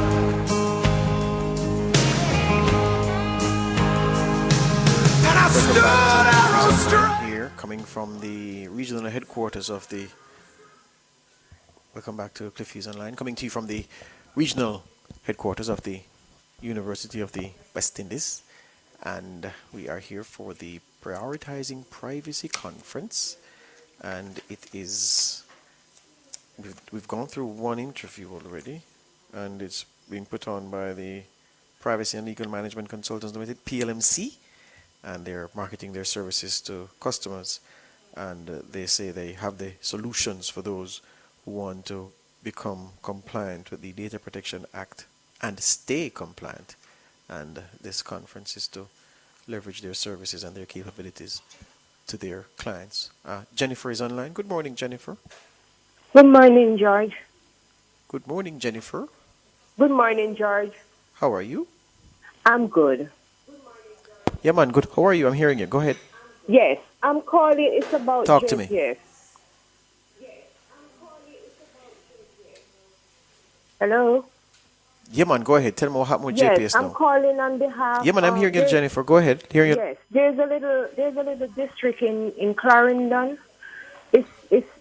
It's called Johnny's Hill, and we had some problem there with JPS after the hurricane. But what happened is that JPS come and rectify the problem. But to my understanding, George, I'm not sure because I'm living in Kingston, but my mommy is living in Johnny's Hill. And what I hear from my mom is that after JPS came and rectified the light, somebody went and did something to the light, like somebody was stealing the light or something. But eventually, what happened is that about 4 to 5 houses in Johnnyville do not have any light from JPS. JPS came and looked at it, and I heard they said, this is not me hearing from JPS. I heard it from my sister who is living there, that JPS said they can't do anything about it right now. Now, George, my mother is 81 years old, and it's really difficult for her because every time I call her, all she can say is the light, and she's been looking out for JPS from morning and she don't see no JPS to come. It has been, this Saturday will be 2 Saturdays and nothing from JPS. George, I'm asking you, please, if you could reach out to JPS to ask them if they could just come and restore like about 4 houses. Johnny's Hill is a district between Kearney's Ridge and Brandon Hill in Clarendon. And there is no light there. People are suffering. All right, George. I'm taking the information. So it's up north Clarendon, yes? Yes, sir. Yes. I'm asking you to ask JPS if you could just come there, George, right. and just do something for us. We are suffering, not me for exact, but my mom. And if my mom suffers, I suffer too because I'm living in Kingston. Yeah, man. And it's really hard on her. So I'm just putting out there to JPS. Yes. JPS, please, I'm asking All you. right, Jennifer. Yes. Thank you so much. I'm making a note here, and we're making a note here so on our much. The end. district is Johnny's Hill in Clarendon. In All right, Clarendon. we're putting out the word for you. Everywhere else have light. It's Yeah, just man. about 4 to 5 houses that don't have any light. Yes. Thank you All right, so Jennifer, much, George. I hear you. Thank you so much. You're welcome. All right. All right. Try and have a good day now, Jennifer. So Johnny's Hill up in northern Clarendon, she says it's close to Brandon Hill. That's northern Clarendon. You go, you know Clarendon, Nora? You would go Frankfield, then you go up James Hill, and then you go Trout Hall, then Brandon Hill. Yeah, it's way up. It's way up. Johnny's Hill will be close to the border with Trelawney. Yeah, man, it will be close to the border with Trelawney. So it's up that side. So the lady says about 4 or 5 houses in the community, no light, lights all around, and it's an unbearable situation, untenable situation for those residents who are without. So we're making the appeal for you, Jennifer. All right, Pam. Good morning. Good morning, Pam. It's certified chef Pamela. Hi, George. Hi, certified chef Pamela. Good morning. What's up? Nothing much. I heard you talking about the violence during elections. And I remember as a child, I just remember things being very scarce. And my dad, we could only get like chicken foot. And I wanted to know if somebody really thought about how we turn on our neighbors, our family members during election. What is it that triggers this level of violence? Just all willy-nilly. I would say to you, Pam, in response that thankfully that seems to be a thing of cycles past, because you are right. There was a time in this country where the political supporters were tribalized by our political leaders. They were radical.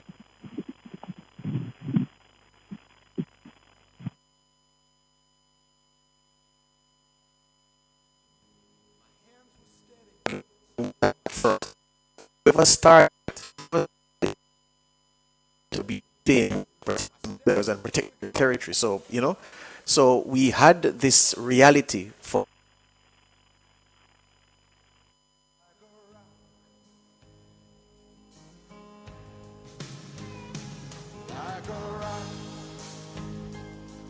I was strong as I could be, like a rock. Nothing ever got to me, like a rock. I was something to see, like a rock.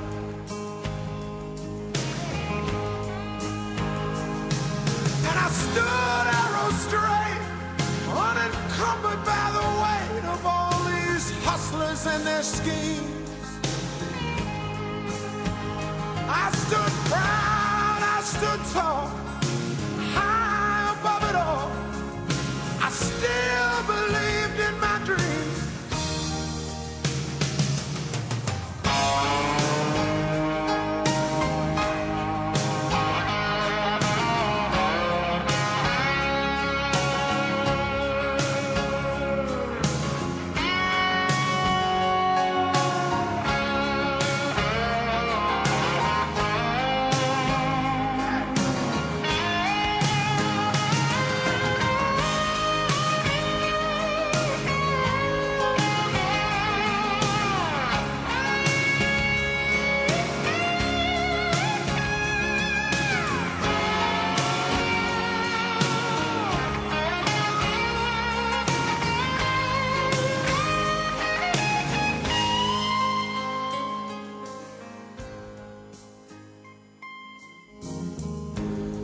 hands were steady, my eyes were clear and bright.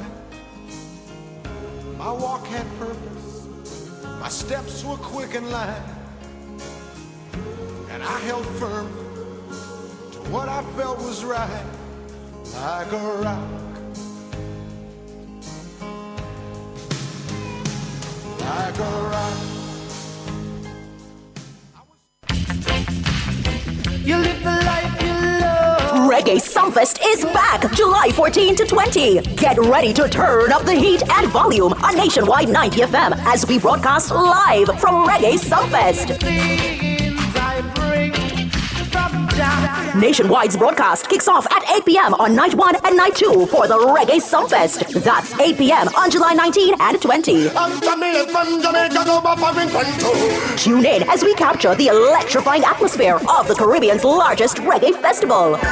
These rows of flames are catching a fire. We'll bring you exclusive interviews with top artists, chat with excited patrons, and describe the hottest performances.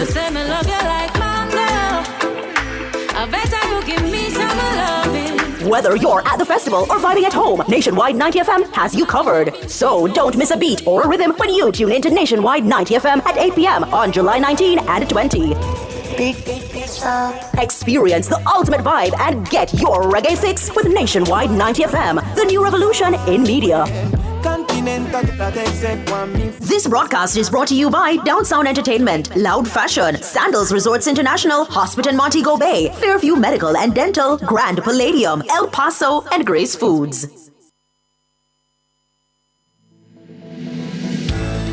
My name is Dujan and I come from Appleton Basic School. My Olympic hero is Usain Bolt. Away cleanly. Bolt has got a very good start indeed. One of my mottos is that, anything is possible. Don't think limits on that. And I feel that I've proven that throughout the years. I never thought I would be this great at what I've done. But I want to say to the young kids growing up, just live your dream. Work hard, stay focused, and just be strong and just keep on pushing and it will come true. So thank you. Watch the clock. It's goal for Bolt. And again, he's done it again. A new world record for Usain Bolt. Stay tuned to the Paris Olympic at Nationwide 90 FM.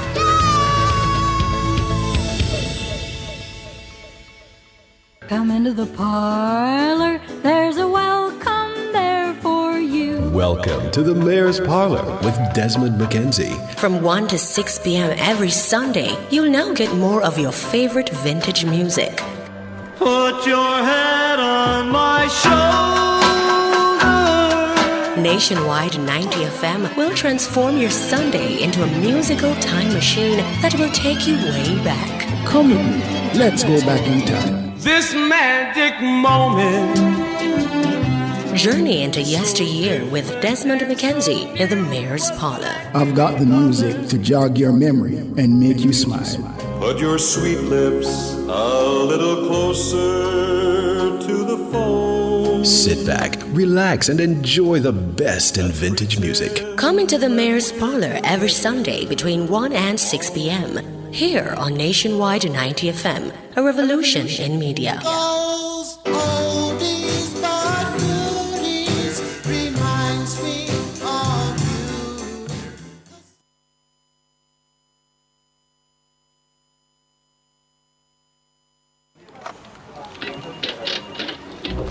Is this real? Hey Greg, come look at this. Oh my, it's happening. Mr. Daniels, the numbers keep getting bigger and bigger. Sir, the clicks are off the charts. Hello, sales? What's the emergency? 9,000 clicks in one day? 3,000 order? So how much we have left? What? I soon call you back. Mr. Nakamoto, it's Danny from Jamaica. I need 5,000 of the big ones. We're back in business. Yes, sir. Arigato. Suene. Amplify your brand. Let Nationwide 90 FM assist you in tapping into a captivated audience across our social media platforms. For more information, contact us at 876-630-1210 or sales@nationwidenewsnetwork.com. Businesses, companies, and entrepreneurs, let's supercharge your brand.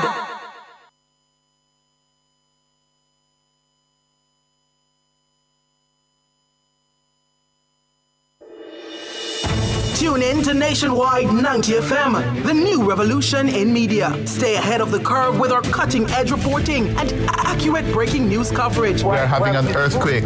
Oh, God. Hear it here first on Nationwide 90 FM. Is that really Cliff Hughes talking? Tune in, turn up the volume, and listen. We bring a mix of news, entertainment, and sports to your lives. Nationwide 90 FM's live and continuous coverage of the World Championships in Budapest, Hungary. News and discussions week mornings. Coming up in the news at 6 for this morning. Entertainment in the afternoons, then news again in the evenings. Nationwide news at this hour. Fired.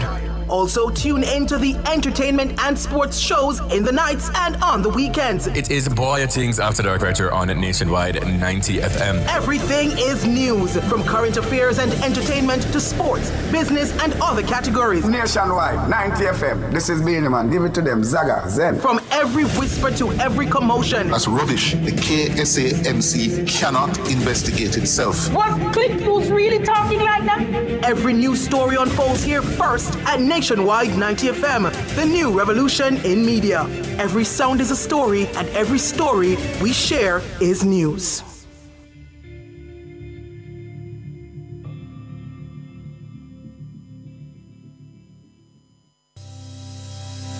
The highly anticipated event for innovators and business leaders is back. That's right. The Realign Business and Investment Conference is set for July 23, 2024 at the AC Hotel in Kingston. Tune in to Cliff Hughes Online on Nationwide 90 FM from 10 a.m. to 1 p.m. as we help them to highlight this year's theme, removing the barriers, bringing investors and entrepreneurs together. The conference will feature a lineup of prominent speakers, including Michael Lee Chin, Dr. Marlon Street Forrest, Mrs. Talia Lynn, Mr. Anton Edmund, and Mr. David Mullings. This broadcast is for innovators, business leaders, and entrepreneurs. In the world of business, those who listen best often seize opportunities. So, listen during Cliff Hughes Online on July 23 from 10 a.m. to 1 p.m. The Realign Business and Investment Conference will provide creative insights to drive your business's growth. Tune in to this and so much more only on Nationwide 90 FM, the new revolution in media. This broadcast is brought to you by Entrepreneurial Partners Limited. Attention all parents! Sammy's Shoes has been your trusted supplier of top-notch school footwear and accessories for over 40 years. Explore their fantastic range of slippers and beachwear this summer and get value for your money. Trust them to keep your kids stylish and comfortable all year round. Call Sammy's at 876-433-1519 and discover why they're the leaders in school footwear, accessories, bags, socks, and more. The Jamaica Observer is always ahead. But did you know we're also number one by far? With over 18 million page views on our website, over 800,000 followers on Instagram, and a following of over 500,000 followers on Twitter. We're tapping into an audience like no other. And the numbers don't lie. Contact the Jamaica Observer team today to reach your target audience. Give us a call at 470-9172 to advertise with us. The number one by far. This are the national dengue free crew. Come join the fight, stop mosquito from bite you. That mean we are go clean up school, workplace, home and community too. We have a task at plan, every crevice and corner for clean out the plan. Make we get rid of dengue across the island. Let's put it on the Facebook and Instagram. Tell the whole nation say this are the national dengue free crew. Come join the fight, stop mosquito from bite you. Mosquitoes wanted dead, not alive. A message from the Ministry of Health and Wellness.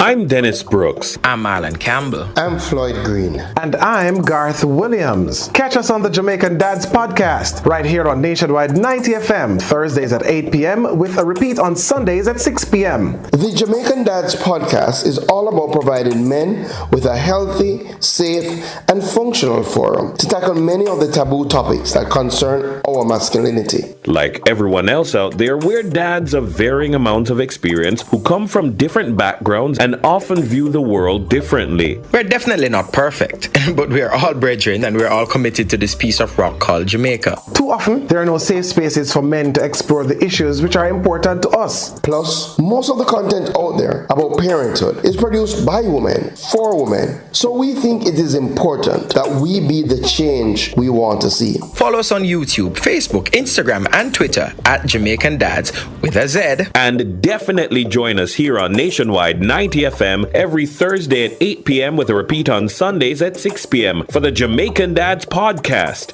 It's a revolution in media. Super healthy, super happy. SuperMed located in Kingston, St. Thomas, Portland, and St. Mary. The time by SuperMed family of pharmacies and Hughes Pharmacy is... It's 11:16. Cliff Hughes Online. Talk radio for all Jamaicans. My hands were steady. My eyes were clear and bright. My walk had purpose. My steps were quick and light. And I held firm to what I felt was right. Welcome back to Cliff Hughes Online. We are here at the Prioritizing Privacy Conference being put on by Privacy and Legal Management Consultants Limited, PLMC, as they market their service to their clients and talk about the capacity of themselves and their partners. Now, we had some gremlins in the line that really did a number on us for several minutes. We have purged those gremlins from the system, and now we're ready to run strong until the finish. I'm going to speak now with a special lady. She's special because she's journeyed from somewhere away to be here today for the privacy conference. She's Mary Polius. She represents the National Telecoms Regulatory Authority in St. Lucia. And I'm going to say good morning to her. Good morning, Mary. Good morning. How are you? I'm very good. It's great to be here. This is my first trip to Jamaica. Your first trip? Yeah. I was amazed at how from the airport I just kept driving uphill, and I was wondering when it would stop. I didn't think you would think so of St. Lucia, seeing that I'm surrounded by mountains in Jamaica. Well, there you go. Yeah, that's an excellent rejoinder, Mary. That's excellent. So you are here precisely looking and feeling. I am from the National Telecommunication Regulatory Commission. Yes. Commission. You know, I'm here with a colleague, Mrs. Shana Willie Matura. Yes.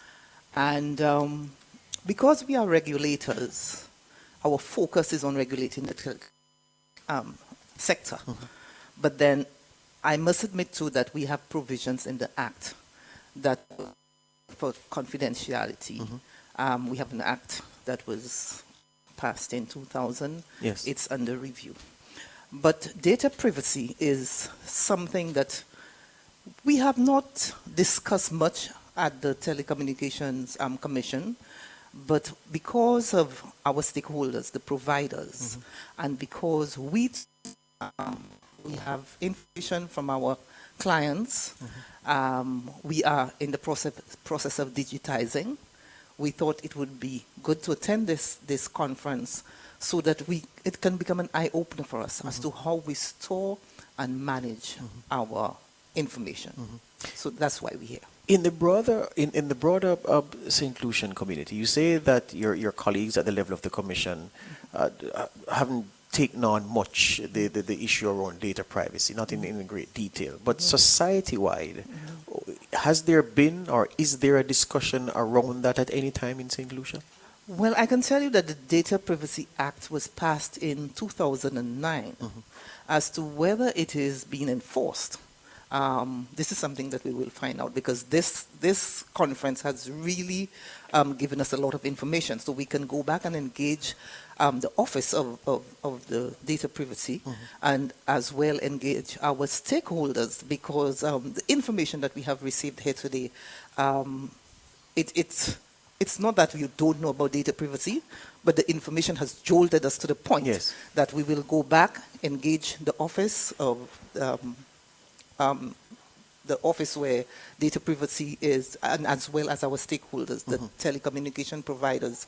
And for our own small office, it's a small operation, but then we have many clients, and we want to ensure that we are managing and storing data in the right way. Yeah, Jamaica is small, St. Lucia is small, but we're much smaller. We are together a part of one global village. Yeah. And the same thing that an American wakes up to on their smartphone is the same thing that the St. Lucian wakes up to on their smartphone. So that prompts desires for the same thing and a call for the same thing. So I make that point to say that people in St. Lucia, in Jamaica, see these big data privacy issues in older democracies and wonder about the privacy of their own personal data and whether they have institutions locally equipped to help them to protect their own data if they're individuals or if they're running businesses.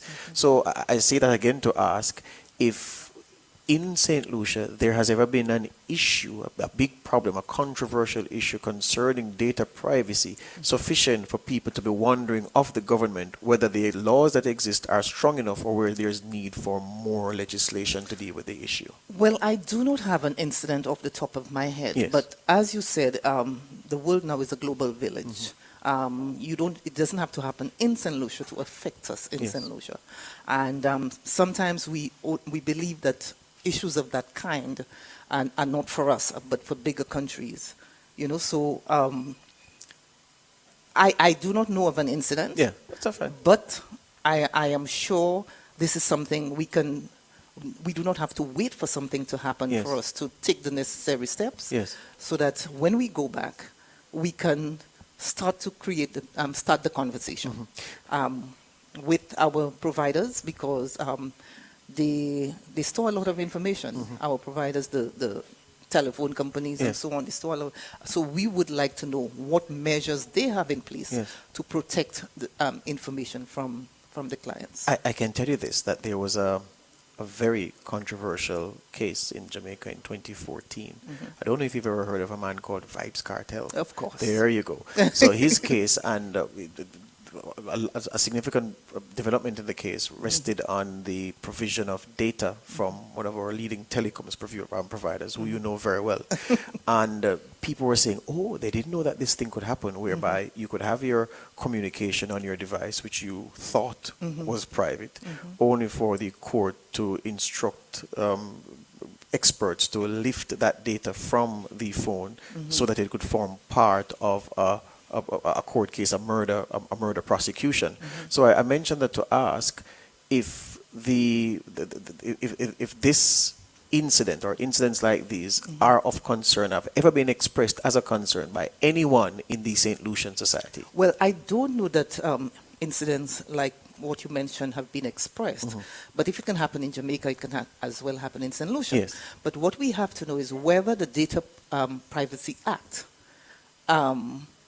makes provision for these things, because you don't want to give directives to the court or to the police to, get into your phone. It is prohibited according to the Act. So all these things we have to know.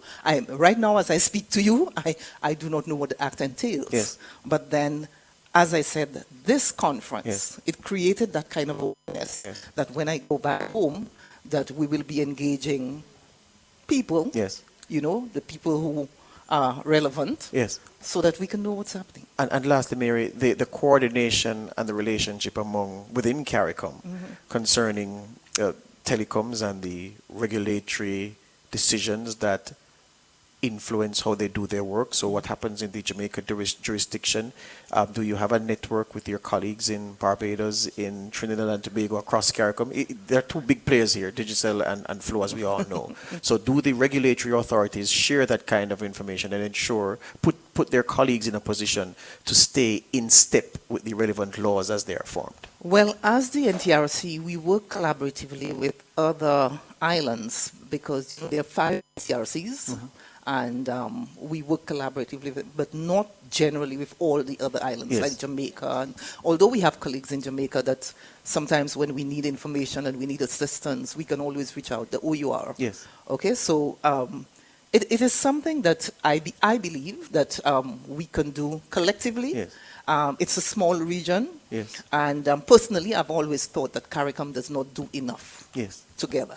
that's just my take on it. Well, it's funny you say that. We're sitting at the institution that best represents regional unity. The University of the West Indies is the biggest success story. We need more. We need more institutions like the University Institutions. The Telecoms Regulatory Commission in St. Lucia. I want to thank you very much for speaking with me. And how have you been enjoying Jamaica? How long have you been here? Well, I haven't had much time. To go when around. did I come here? On Tuesday. Mm-hmm. I came here on Tuesday, and this is my first trip. I said so. Yes. I haven't had.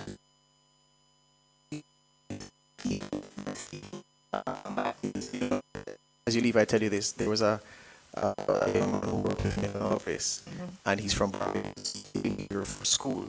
When I just crossed the road there. And the trick is that they were driving him from the airport here to Mona. He was complaining that it was far. And you understand why. And I understand why. I understand. St. Lucia can fit into Jamaica. There you go. Several times over. There you go. There you go. They're making small jokes. Thank you very much this morning, Mary, and all the best. And find some time to enjoy some more of the island. Of course. Thank you. All right, good. We take a break here on Cliff Hughes Online. Back with more after these. My hands were steady. My eyes were clear and bright. My walk had purpose. My steps were quick and light. And I held firm to what I felt was right, like a rock. Like a rock. I was strong as I could be, like a rock. Nothing ever got to me, like a rock. I was something to see, like a rock.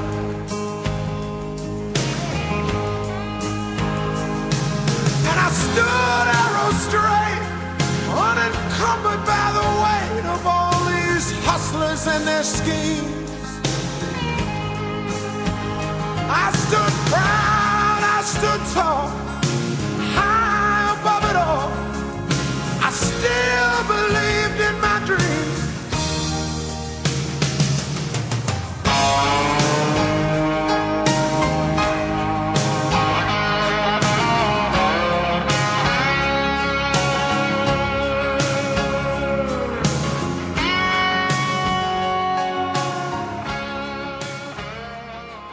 Entrepreneurial Partners Limited, in association with the Jamaica Stock Exchange, present another highly anticipated Realign Business and Investment Conference. Join us at the AC Hotel Kingston on July 23, 2024, and let's rewrite the future of business together. This year's theme is Removing the Barriers, Bringing Together Investors and Entrepreneurs. Hear from Dr. Marlene Street Forrest, the Honorable Michael Lee Chin, Mr. David Mullings, the Honorable Talia Lynn, and Mr. Anton Edmonds. Register online at entrepreneurs.com/realign or call 876-286-0501. No matter where you come from, the classroom or the boardroom, the farm or the front line, there's no dream too big for us to achieve together. Catch the action live this summer with a 7-day Prime Router plan for $1,100 and enjoy premium access to SportsMax on us. Activate a plan today. One side, one Digicel, one Jamaica. Digicel, better connected. Seniors, the Ministry of Labour and Social Security is advising that the July 2024 payment under the Social Pension Programme is now ready for collection. Check your text messages to confirm your payment arrangements. For further information, call 876-922-8007 or check the Ministry's website at www.mlss.gov.jm. The Social Pension Programme, caring for our elderly. A message from the Ministry of Labour and Social Security. Reggae Sumfest is back July 14 to 20. Get ready to turn up the heat and volume on Nationwide 90 FM as we broadcast live from Reggae Sumfest. Nationwide's broadcast kicks off at 8 p.m. on night 1 and night 2 for the Reggae Sumfest. That's 8 p.m. on July 19 and 20.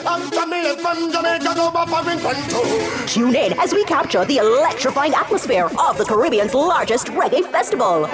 These roads of flames are catching a fire. We'll bring you exclusive interviews with top artists, chat with excited patrons, and describe the hottest performances.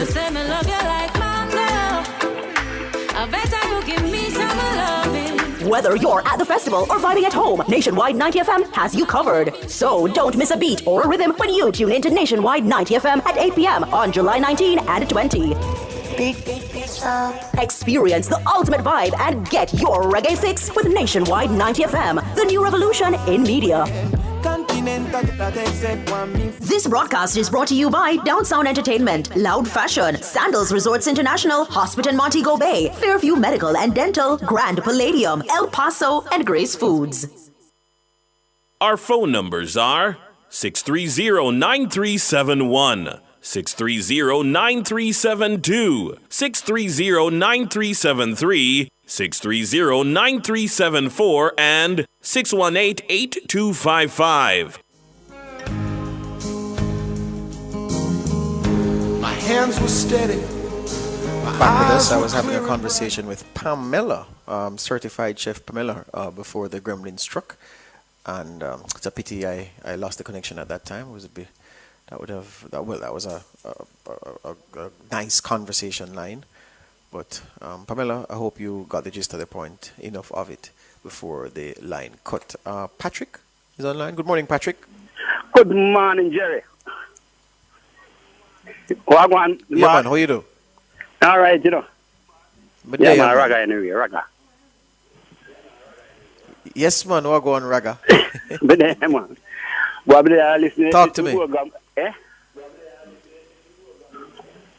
Talk to me, what's up? Well, I'm listening to the program and I hear that about Party 16, but boy, I'm not tell you, Jerry, at times we live up and understand this, you know what I mean? Yes. The opposition, boy, them come together and just work with the government and like crisis and over the storm thing of blowing and the people and all the sentences and the place there. They will come together now and just put the politics aside and just boy, the government and help the people them. So them people they see when them are different fans come support them, you know. Yes. People I saw a report last night, Raga. I saw a report last night where the opposition leader was in Clarendon, and I think he was in Lothian Cousins' constituency, saying that farmers had lost fish pots and so forth. I know, and that they needed some attention.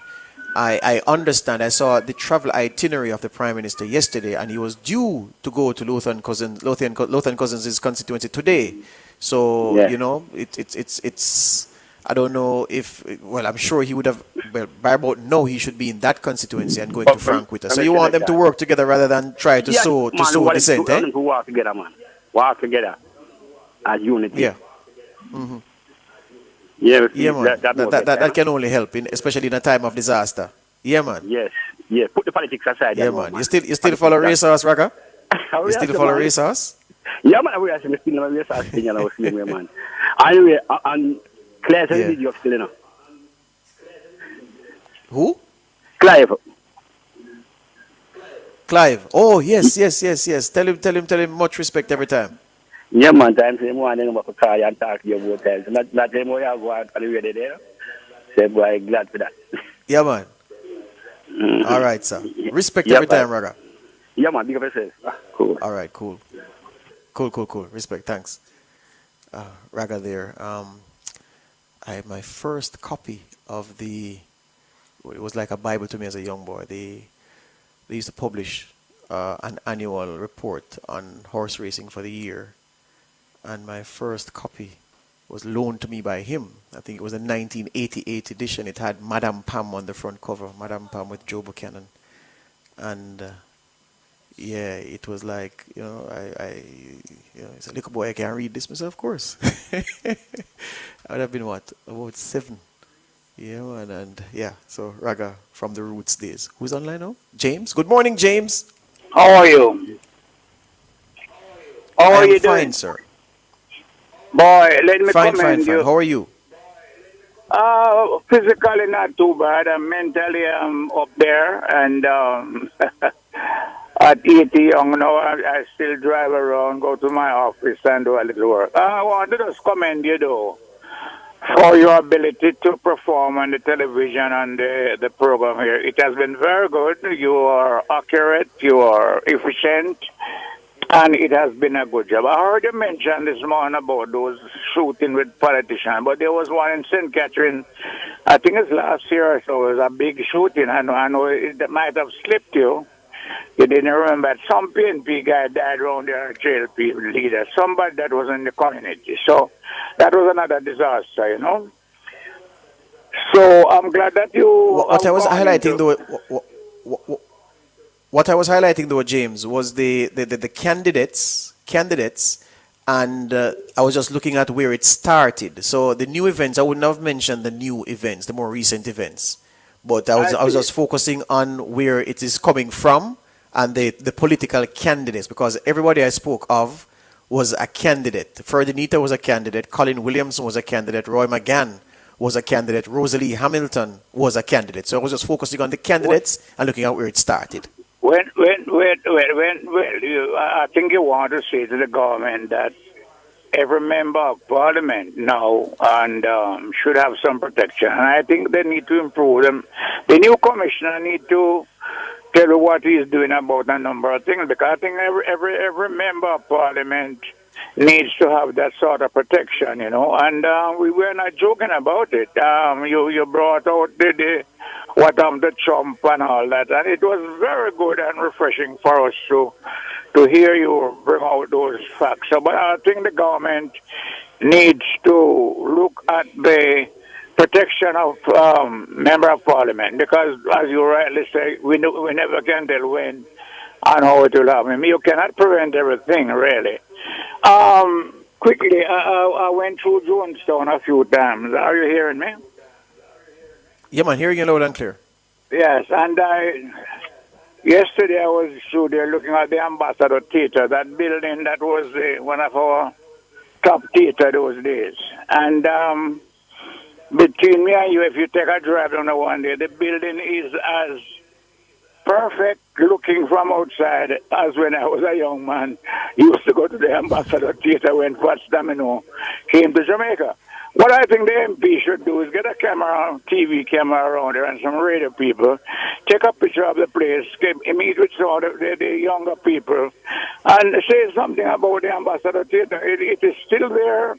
The foundation is looking good. No, then I don't think nobody is selling anything in it. It's all off like a but love the place. And I think the MP could look at that, take a picture of the Ambassador, let the children and the younger one know about it, and put the thing out there. You know what I mean? What do you think? I know where it is, because during Premier League season, I'm down in that side often to go to Tony Spalding's to do football games, Arnett Gardens against whomever.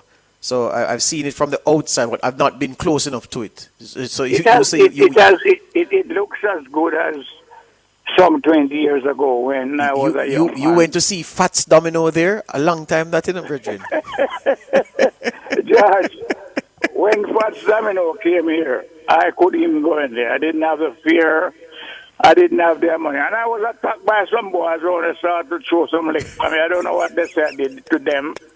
But I had a policeman in the name of Hislop that was in police. I understand it, because he and I used to talk every day. And somebody get a message to him, and he came out with him bat and thing, and him flick up the boy and me, and him head and him run, you know. Yeah. But when First Domino came, I don't think I had the fear to go in there. It was well crowded, and it was a lovely show, you know. And we need to do something to spice up back those history, man. And we need to wake up to do that. Yeah, man. I hear you on that, my brother. Thank you this morning, James. Yes. Take it easy, man. All right. James is the same age as Joe Biden. Biden now has COVID, and boy, you're not supposed to feel sorry for a U.S. presidential candidate. But from the debate, I don't know. I just feel sorry for Joe, because I realize that he doesn't realize that it has left him. It has moved on. And, boy, I'm going to tell you, Cliff Hughes is putting things in place to ensure that he doesn't have to be coming on radio when he reaches that age. And Biden, this, I believe, is one cycle too far. Yeah, it has nothing to do with the quality of the man.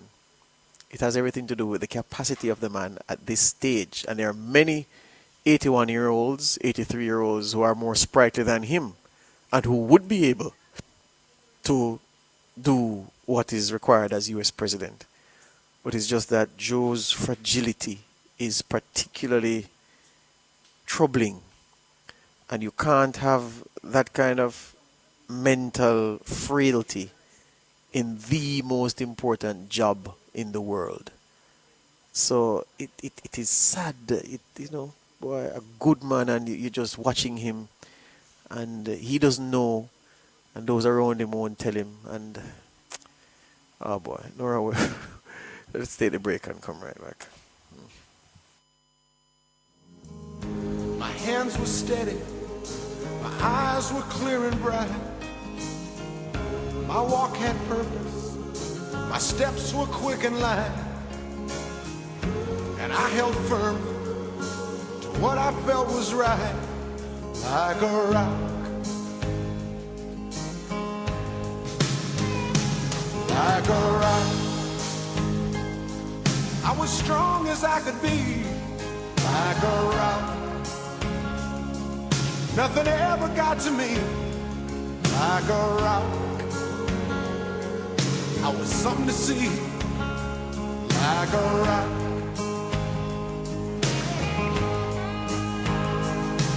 And I stood arrow straight.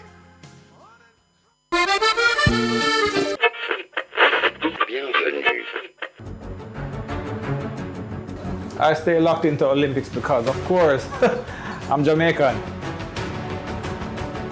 I tune into the Olympics, but I'm always busy. What have you know when Sharika Jackson beat Shakari? She's storming to victory here. Watch the clock. This is so fast. Brother, I have to see every notification for the Olympics. Me, we want to hear every run. The Jamaican's coming. He's closing. What a performance. Every jump and every fling. Oh, wow. Oh, that is live. Nothing can miss me. We're always on the move. So while I'm driving, Thompson Hera from 60 odd, moving away, and she gets the victory. She's jogging, or at work. Hurry, the race is about to start. We can't miss a beat. Oh, me? Because we keep it locked. To the only station for the Paris Olympics. Nationwide. 90 FM.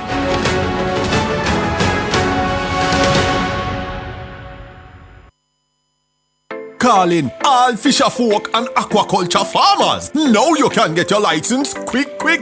Log on to iRefins and check out the thing. Use your smartphone and click, register, pay and get your license. Sign up for iRefins, cause real fishermen have them licensing of them on. Go to irefins.nfa.gov.jm or contact the National Fisheries Authority. iRefins is a joint project of the NFA and the Transformation Implementation Unit.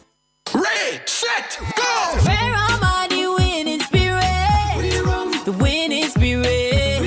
Jamaican spirit. Where are my winning spirit? Time for unite as one. Everybody go grab your rear rum. Support we at least them on number one. Shine bright like Jamaican sun. Where are my winning spirit? The winning spirit. Jamaican spirit. Where are my winning spirit? Must be 18 years old. Listen, drink responsibly. Entrepreneurial Partners Limited, in association with the Jamaica Stock Exchange, present another highly anticipated Realign Business and Investment Conference. Join us at the AC Hotel Kingston on July 23, 2024, and let's rewrite the future of business together. This year's theme is Removing the Barriers, Bringing Together Investors and Entrepreneurs. Hear from Dr. Marlene Street Forrest, the Honorable Michael Lee Chin, Mr. David Mullings, the Honorable Talia Lynn, and Mr. Anton Edmonds. Register online at entrepreneurs.com/realign or call 876-286-0501. Carmen's Collection and Furnitureland is having a summer sale. 40 to 50% off on all furniture. The time by Carmen's Collection and Furnitureland. Furnish your home Carmen's way is... 11:45. This is a public service announcement from the Jamaica Public Service Company. The JPS is advising motorists that due to necessary repairs on transmission poles and the use of heavy equipment in the Bogwalk Gorge in St. Catherine, the gorge will be closed Friday, July 19 between 9 a.m. and 6 p.m. JPS apologizes for the inconvenience but wishes to assure the public that the repairs are critical to supplying thousands of customers. The JPS thanks you for your patience and understanding. That was a public service announcement from the JPS. Our phone numbers are 630-9371, 630-9372, 630-9373, 630-9374, and 618-8255. My hands were steady, my eyes were clear and bright. Welcome back to Cliff Hughes Online. I am being told that the Prime Minister is actually in St. Elizabeth at this point. I hear that, well, the itinerary suggested that he was going to be in Frank Witter's constituency in southeast St. Elizabeth. That appears to be where he is now. For sure he's in St. Elizabeth. And that he'll be making his way across to Clarendon to Lothan Cousins' constituency in short order. So from St. Bess to Clarendon, as he continues to see firsthand the level of, well, it's not just to see the damage anymore. He's done that. He's now looking at the relief program and how that is going along and seeing firsthand for himself what are the gaps that need to be plugged and how the administration can assist with plugging those gaps because of the need in that part of the country. People talk about, houses being damaged and so forth, but you can't get yourself back together if the things you use to earn, your livelihood, is damaged. Then you can forget about putting your house back together. So for the fishermen especially in Clarendon, the fish pots damaged, lost, not even damaged, lost, blown away, washed away. That's the biggest problem for them right now. And the need for relief, as Floyd Green said yesterday, in that part of St. Elizabeth, in his constituency, and Frank Witter's next door, it's the need for roofing material, building material, generators, fuel for generators, those kind of things that private sector interests are being asked to assist with in the immediate term to prod the process of recovery along. Akeem is online. Good morning, Akeem. Hello? Morning, good morning. Morning. What's yes, up? I would like to speak to somebody in the, what do they call it now, the reporting department. In the reporting department. So you need to call 630-1210-1210. All right, okay. All right, 630-1210. Akeem wanted to speak with somebody in the reporting department. So as we've had disruptions this morning, our stride collectively was broken several times because we had some gremlins in the line, and then some other issues which have knocked us off. But we still have managed to get through some important things in the program so far. As we come to you from the regional headquarters of the University of the West Indies, attending this prioritizing privacy conference being put on by Privacy and Legal Management Consultants Limited. I can tell you about them. Well, the workshop that they're having today is designed to help organizations stay compliant and up to date on data privacy laws and regulations and how they impact their business. Is designed to offer practical strategies to protect organizations from potential data breaches and compliance issues. It will assist organizations to gain a competitive advantage and staying ahead in data privacy by building trust with clients and demonstrating a commitment to protecting sensitive information. Organizations will be assisted with engaging in hands-on activities, real-world case studies, and collaborative problem-solving sessions that will equip their team with actionable insights. And the workshop is also designed to help organizations build valuable relationships and engage with experts in data privacy and fellow professionals who are facing similar challenges. Now, This privacy conference, or prioritizing privacy conference, has featured practitioners within the data privacy and the cybersecurity space from North America, Europe, and the Caribbean. This year, PLMC, that's Privacy and Legal Management Consultants, has invited speakers and presenters from Trinidad and Tobago, Barbados, the United Kingdom, and of course here in Jamaica, to share practical insights on artificial intelligence, governance, privacy regulation, third-party risk management, the role of data protection officers, the complexities of drafting and negotiating data processing agreements, risk remediation, how to create an actionable plan, and an incident response boot camp, which will take the form of a live simulation of the best practices for incident response programs. So all of that has been put into the workshops held over 2 days. You heard Cliff here yesterday, July 18. I'm here today, July 19. And that is what the Privacy and Legal Management Consultants Limited team, PLMC, is trying to achieve with this Prioritizing Privacy Conference. Nadine is online. Good morning, Nadine.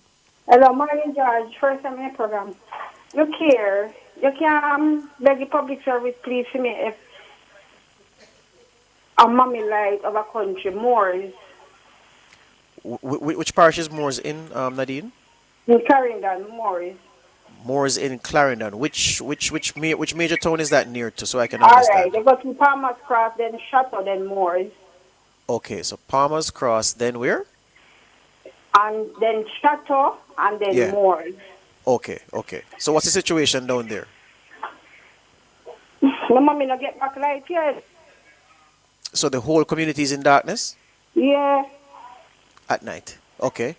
So it's not just your mother alone, but the community of Moors, no electricity, you say? Yeah. Mm-hmm. And this has been the case since burial? This has been the case since burial? Yeah. Okay. Do you know? My mommy has 80-year-old. Yes. Do you know if your mother or anybody at home with her they've logged it with the JPS through the JPS hotline? No. Well, check. Me know Nadine, but you could have checked. So here's what you do. Just check with mommy. No, yesterday she said public service under the Maple and Mandeville. Right, but just check back with your sister if she has reported it through the JPS hotline. If not, you can just do it so at least you have a ticket number. Then you do it, then Nadine, you do it. No, man, I don't feel understand. Hold on there. What's the line, Nora? I'm going to give you the line to call. It's not hard, Nadine. A simple something. Hold on there. You write down this number. You have a pen? Or you can type it in your phone? You can write it down. Yeah, man, write it down. Easy something, man. No hard. You ready? All right. Tell them when you're ready. I look at the pen. Mm-hmm. So she says Moors in Clarendon, Palmer's Cross side. Dear, a pregnant child junior run, a pregnant child junior can go help them out. Because when election time come, the whole of them find there. When election time come, there for my mother house. Yes. All right. You know. Yeah, I'm ready. Yeah. You ready now? 888 888 3 8s 8 and then 8 again. Mm-hmm. And then 935. Mm-hmm. And then 55. Yeah. 77. Read back the number to me. 5577. Read back the number to me. 888 935 5577. Yeah, man. So. So when the politicians then want to help them out, and when time election time come, all of them are swarm people out and want to vote. Yes. That's why I'm glad me not voting, man. But Nadine, hold on. Because Cliff Hughes do a lot. But Nadine, hold on now. Cliff Hughes this year to get the Prime Minister pay and all the MP them pay. That the man help out the country when none of them now and do. Yes. That's why I'm glad me not vote, I'm tell my mother say if none of them come round, you just run them out of the yard. That yes. Tell her. Yes. Because none of them not try to help. Yes. But when the election time come, then come round and then promise and then do this and then that. Not like no their country now. Okay. And you don't see none of them. Yeah. I was trying to get another number for you, but Nora, this Digicel number look like the same JPS. Oh, Digicel, right. So what kind of phone you have, Nadine? Digicel or Flow? Digicel.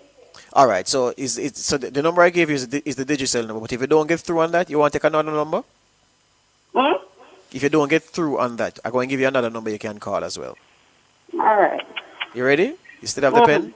Yes. Come now. 888 Mm-hmm. 225 Mm-hmm. 5577. 35? Yeah, no. 888 225 5577. Mm-hmm. You have that? Yeah. Yeah, man. So listen. I'm not voting, George. I tell you the truth.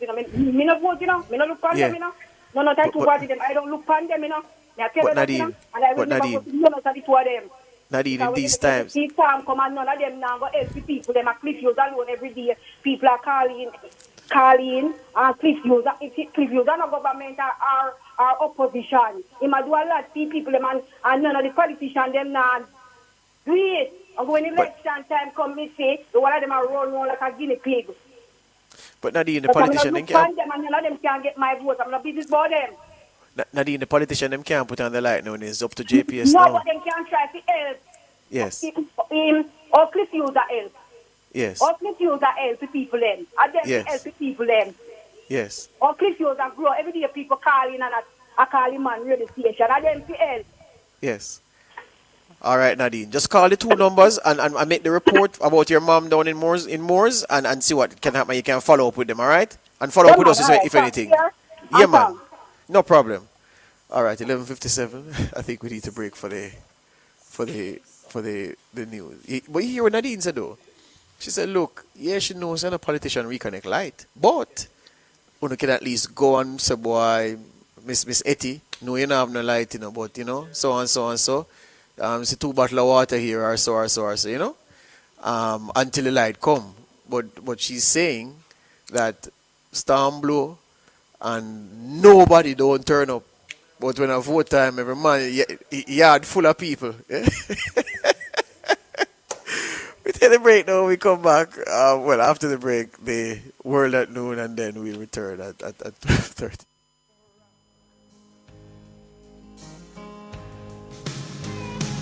Like a rock, I was strong as I could be. Like a rock, nothing ever got to me. Like a rock, I was something to see. Like a rock,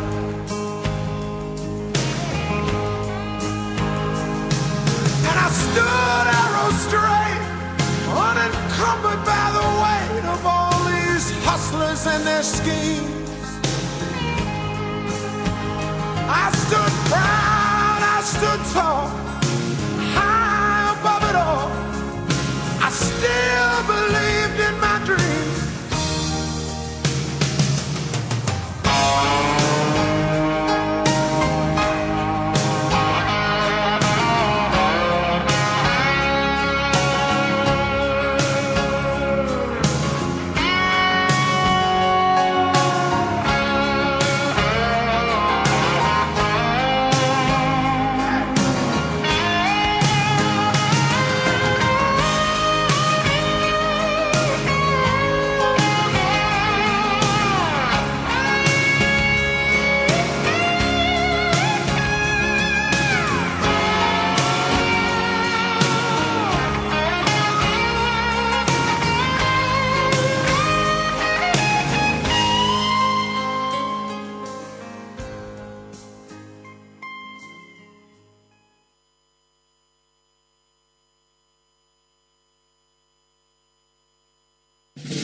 Nationwide 90 FM is at it again. Malay Walker is pulling away another Jamaican win.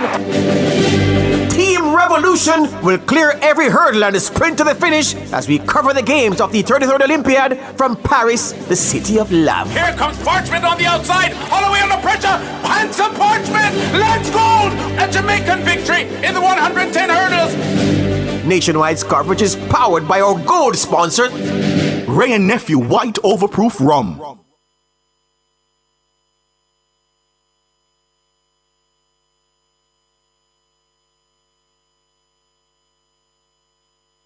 Nationwide 90 FM, continuing the tradition of fair, fearless, and factual reporting. You're listening to Nationwide 90 FM. The time is 12 o'clock.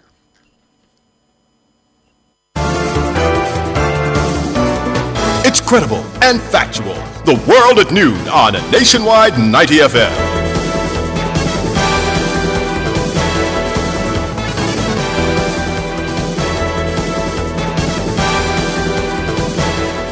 Good afternoon, I'm Robianne Williams. Coming up in the World at Noon for today, Friday, July 19, 2024. Foreign teams assisting JPS with post-burial restoration to arrive this weekend. Sangster International says it was spared from service interruption due to global IT outage. Education Ministry says over 300 public schools damaged by Hurricane Beryl. The St. Catherine North Police lists 5 persons of interest in relation to 2 shooting incidents on Thursday. In regional news, TNT airports largely unaffected by global IT outage. In international news, UN top court says Israeli occupation of Palestinian territories is illegal. And in midday sports, Kavem Hodge scores maiden test century to lead West Indies' fight back against England in second test. The details after the break.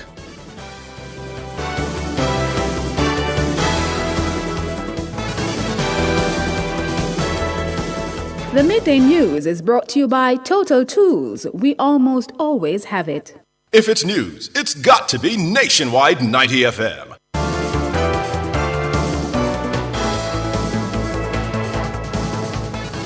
Now to the details.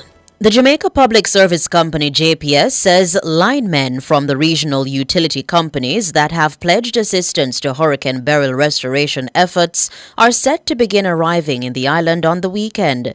JPS says utility companies in Belize, Bermuda, Cayman and Guyana have so far confirmed their support. Teams will initially be assigned to St. Elizabeth, the hardest hit parish. The local utility company says discussions are ongoing with other utilities, which are expected to confirm the availability of their teams by early next week. JPS says the hurricane restoration support is being provided through a mutual assistance program managed by the Caribbean Electric Utility Services Corporation, CARELEC, of which JPS is a member. JPS says this is the first time in decades that it has sought support of this kind. It says the company has provided similar support to other member utilities over the years. Minister of Education Favour Williams says over 300 primary and secondary schools were damaged by Hurricane Beryl. Minister Williams was speaking Friday morning at a press conference at the Education Ministry's head office in Kingston. She says the estimated cost of repairs is $2.7 billion. So as of today, and we had a meeting with all our technical persons involved in the recovery efforts this morning. The most current number that we have is that 309 primary and secondary schools have been assessed as having suffered damage. And in terms of the monetary figure, we've estimated that that is now at approximately $2.7 billion. Minister Williams says some schools have been placed on high priority for repairs due to the amount of damage sustained. Priority 1 would be those schools that have been severely damaged, that we have to begin the restoration in order to have them in a place where they can be safely opened come September 2nd, 2024. We have 85 of those schools, and the estimated damage there is $1.42 billion.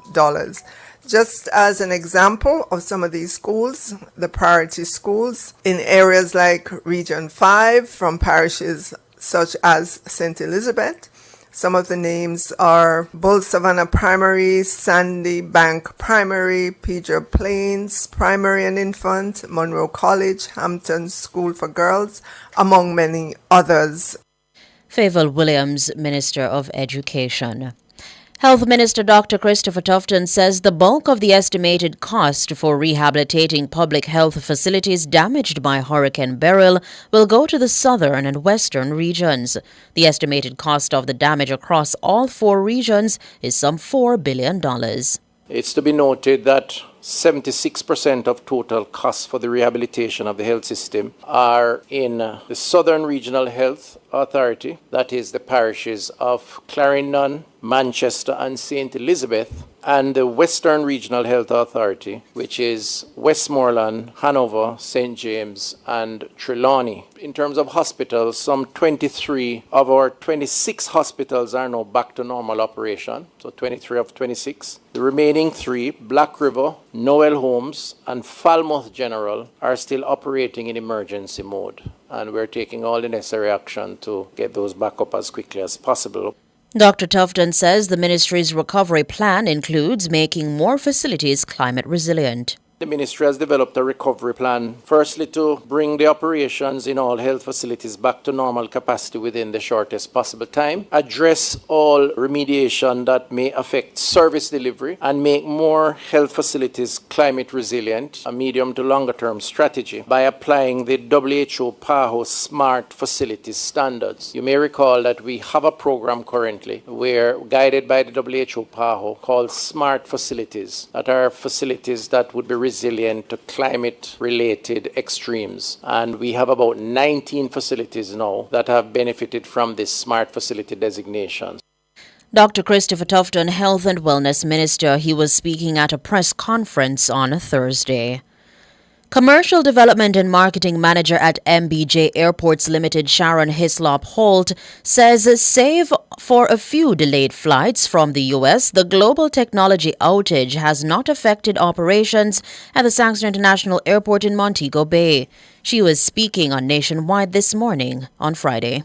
We're aware of the problem globally, and in checking our systems this morning, has been reported that we are not seeing any issues at this moment, and the team will continue to monitor the system. But as it relates we have one flight that should be landing in the next 5 to 10 minutes. It actually will be early, and what we're seeing is some delays from some other flights. So some flights are showing on time, and we have a few delays that we have received from the airline. When you talk about delay, I think the longest one we're seeing is about 59 minutes, so just about an hour. Okay. So most of the flights that would be coming in have not yet left their destination. So it's a little hard to say. But all the airline managers, we are in contact with them and we're getting the updates. According to several media reports, a major tech disruption has hit industries across the world. This after a defect in a software update at a cybersecurity firm, CrowdStrike, which hit the operating systems at Microsoft. In the airline industry, more than 3,300 flights were cancelled and hundreds delayed. CrowdStrike says a fix has been deployed, but notes that it could take a while before all systems regain full operation. Mrs. Hislop Holt says, should Sangster International experience any impact from the outage, all airlines are equipped to operate manually. All the airlines have that capability, so the only challenge we would see is just maybe a little longer delay, as that would take a longer time to actually be doing the check-in manually. So should there be a need, all the airlines are on board for that. Sharon Hislop Holt, Commercial Development and Marketing Manager at MBJ Airports Limited. Meanwhile, the operators of Norman Manley International Airport have advised that due to the global tech outage, the following flights have been cancelled. Spirit Airlines NK702 and NK723. NMIA says other flights may be subject to delays. It says passengers can get further information on its website.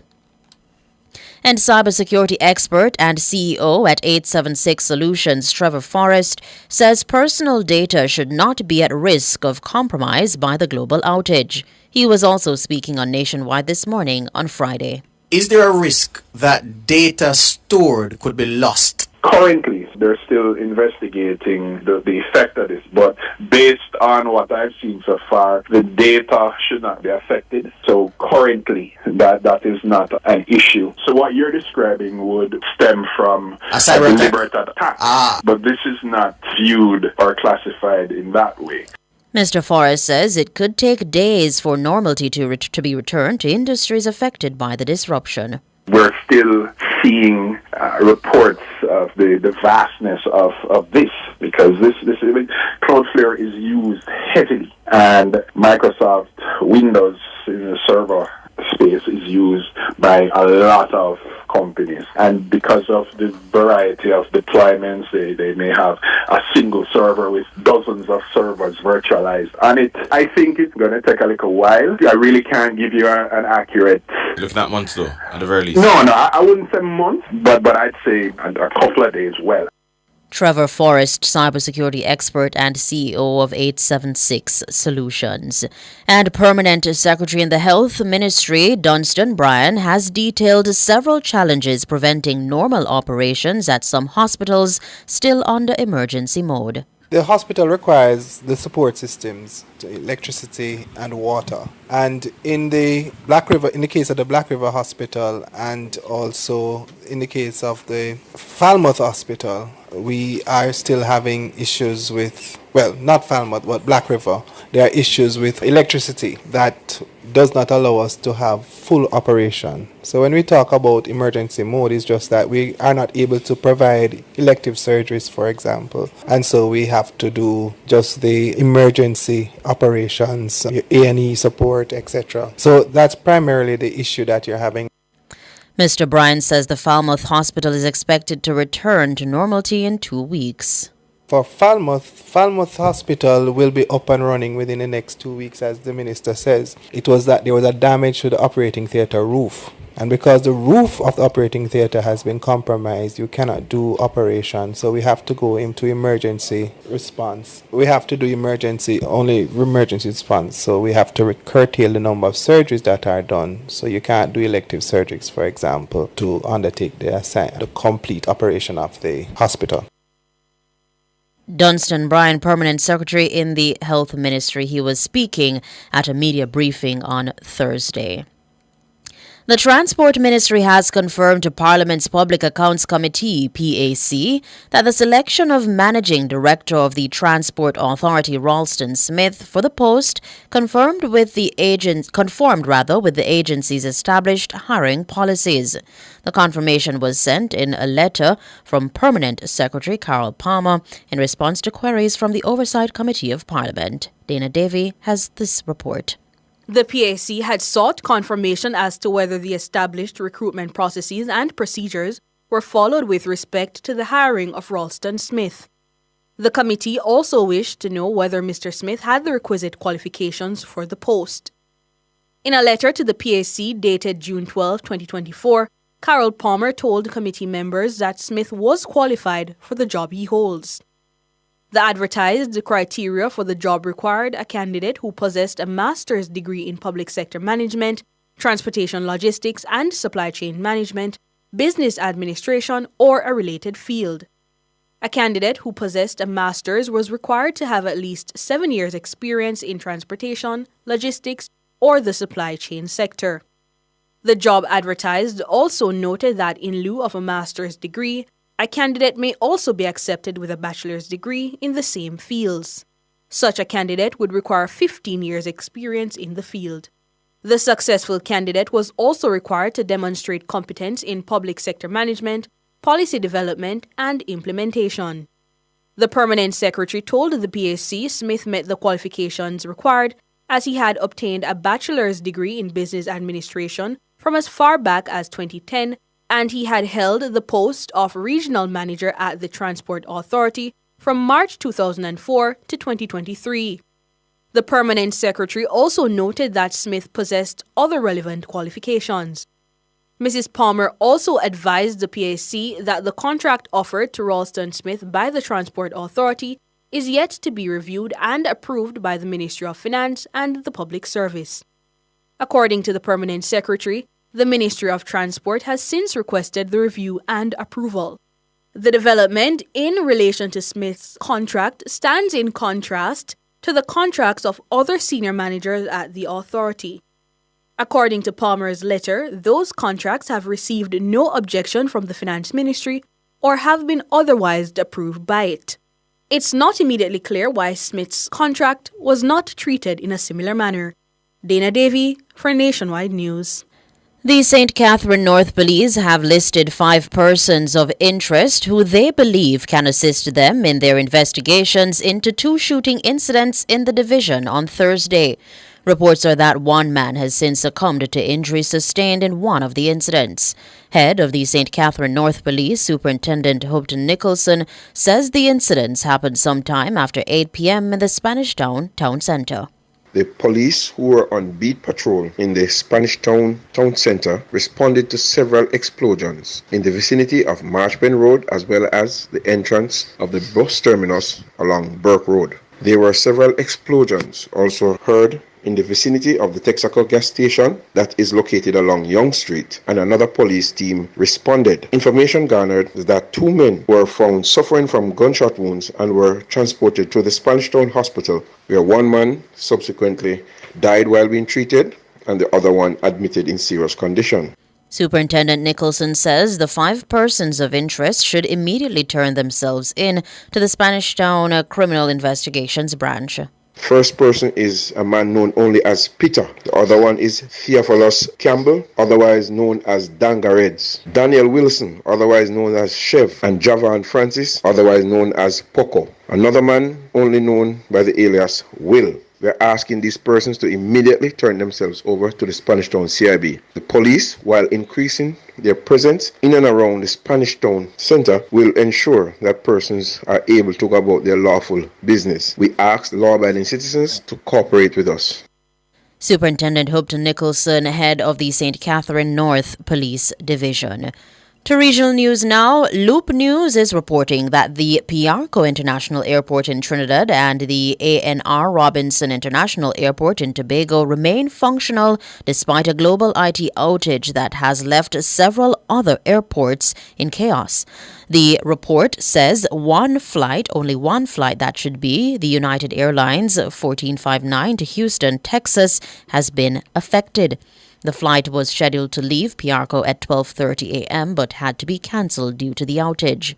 While everything is currently running as it should, authorities are reportedly on high alert to identify any possible issues that could occur to have them rectified as soon as possible. In international news, in a landmark opinion on Friday, the UN's top court says Israel's occupation of Palestinian territories is against international law. The International Court of Justice, ICJ, says Israel should stop settlement activity in the occupied West Bank and East Jerusalem and end its illegal occupation of those areas and the Gaza Strip as soon as possible. In response, Israeli Prime Minister Benjamin Netanyahu said the court had made, quote, a decision of lies. The court's advisory opinion is not legally binding, but still carries significant political weight. It marks the first time the ICJ has delivered a position on the legality of the 57-year occupation. That's it for local, regional, and international news. Sports is next.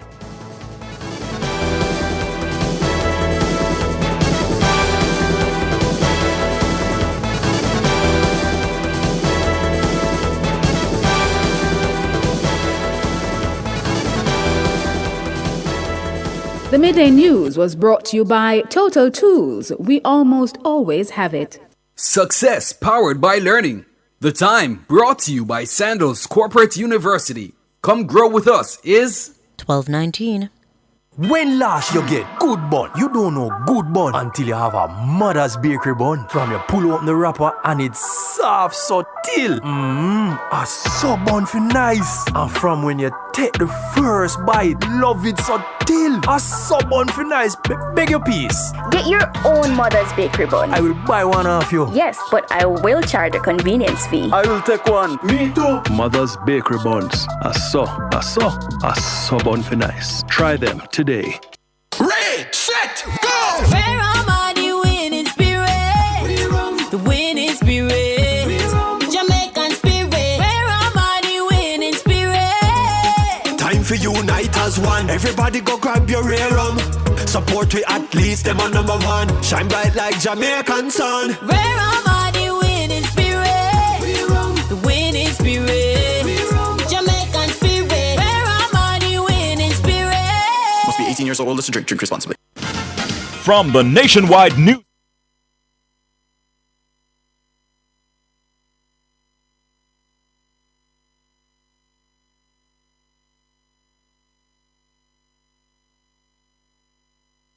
Jamaica's Olympic triumphs in Jamaica Gold, a golden spotlight. Brought to you by Horton's Pharmacy. Horton's RX Pack for better medication management. 4 years after Arthur Wint won the men's 400 meters at the 1948 Olympics, George Roden won the event to ensure the title remained with Jamaica. Roden competed in the 1948 Summer Olympics but did not win a medal, being eliminated in the heats of the 100 meters and the semi-final of the 400 meters. He was also a member of the heavily favored Jamaican 4x400 meters relay team, but when Wint pulled a muscle in the final, their chances of a medal were gone. After a disappointing showing at the 1948 Summer Games, Roden was successful at the 1952 Olympics in Helsinki. As world record holder, he was one of the pre-race favorites in the 400 meters, which he won in a close battle with his compatriot Herb McKinley. McKinley says the photo-finish judge awarded the race to the right man. Again, there was a photo finish, and I lost the judgment. But there was no doubt that Roden had actually beat me in this, although both of us at the same time.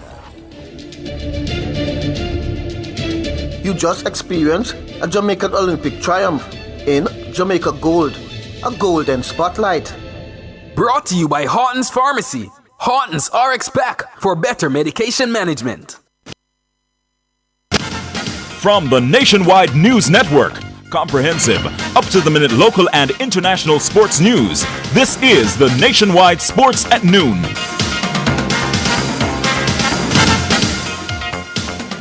Hello, good afternoon, and welcome to your midday sports report here on Nationwide 90 FM. I'm Wayne Walker. Kavem Hodge cracked a maiden test century today to lead a strong West Indies batting performance on day 2 of the second test against England at Trent Bridge in Nottingham. At sports time, the West Indies, they were, let me tell you, 336 for 5, and they're responding to 416 all-out made by England.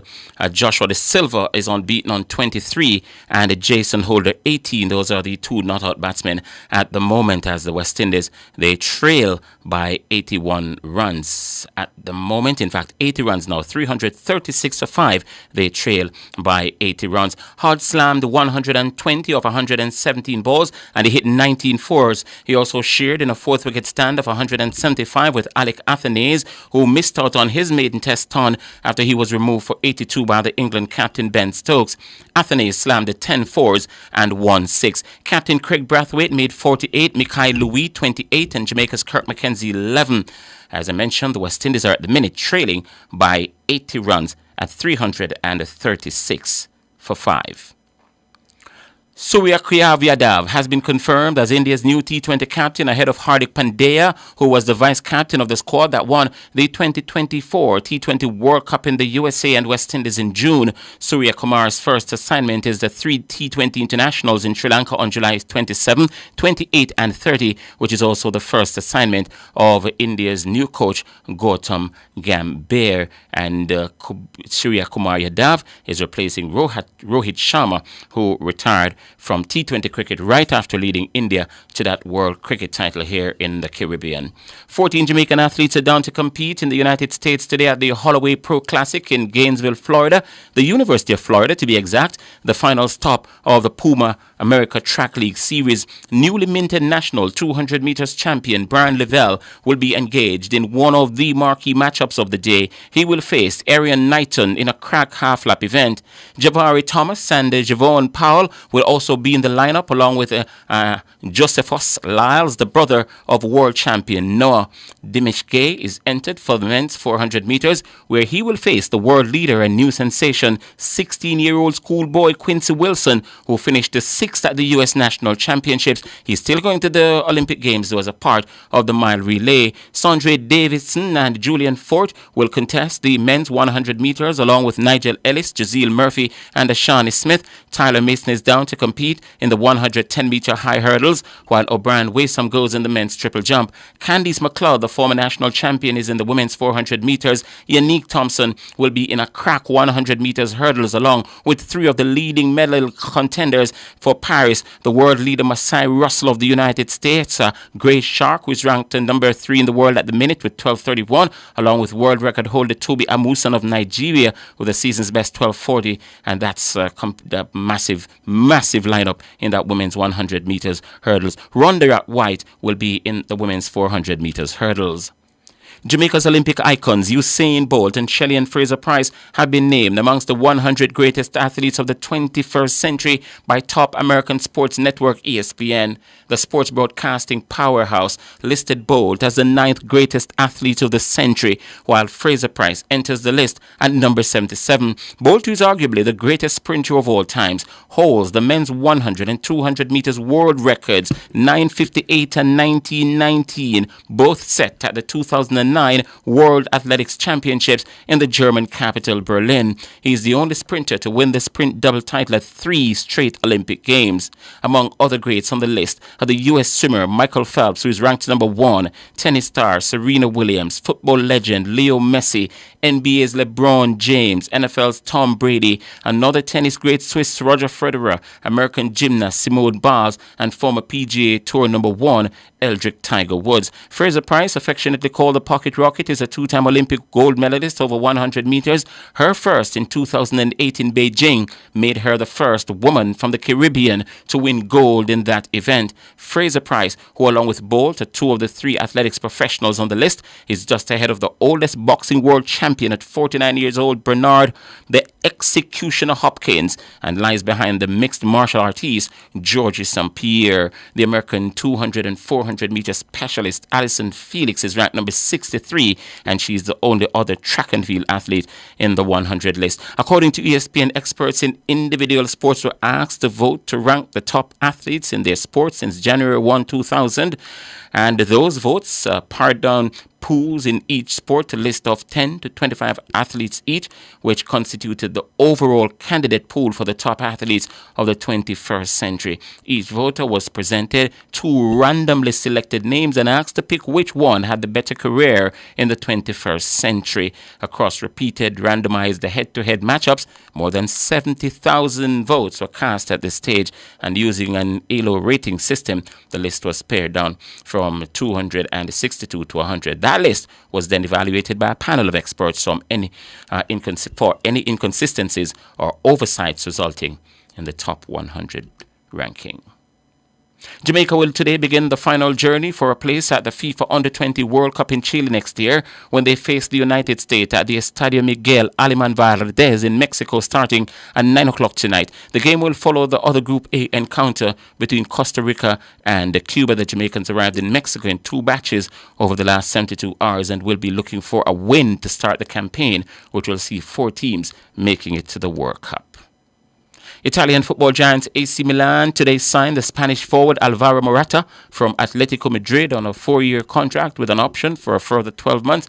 The Serie A side triggered Morata's release clause, which was reportedly external, about 11 million euros in order to sign him. The 31-year-old captained Spain to victory at the Euros earlier this month. Morata made his professional debut with Real Madrid and has also played for Juventus and Chelsea. He won the Champions League twice in 2 spells at Real and lifted the Italian title twice with Juventus. Morata, who won the FA Cup with Chelsea, has scored 36 goals in 80 games for Spain.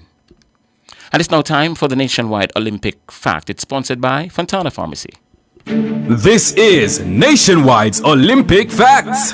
Brought to you by Fontana Pharmacy. It's all good inside.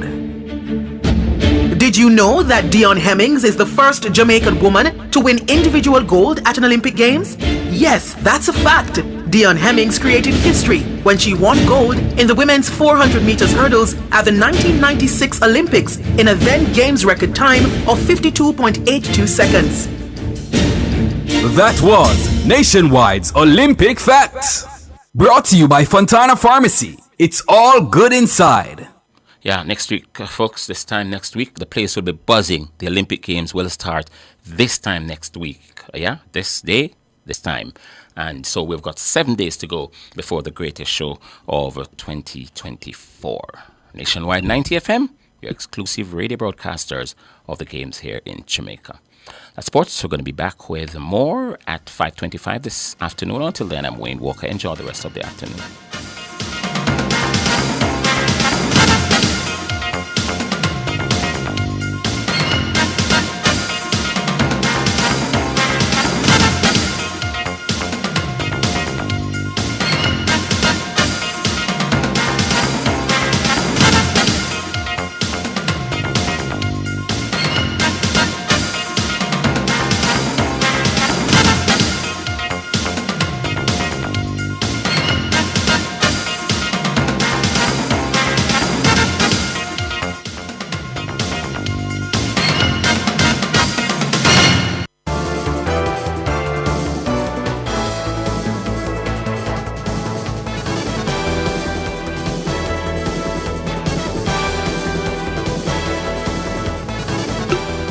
To recap our top stories making the world at noon, foreign teams assisting JPS with post-burial restoration to arrive this weekend. Education Ministry says over 300 public schools damaged by Hurricane Beryl. Sangster International and NMIA say they were spared from service interruption due to global IT outage. And the St. Catherine North Police lists 5 persons of interest in relation to 2 shooting incidents on Thursday. I'm Robianne Williams. You can find the news on our website at nationwideradiojm.com and on the Nationwide app available on Google Play and the App Store. Major news next at 5. Good.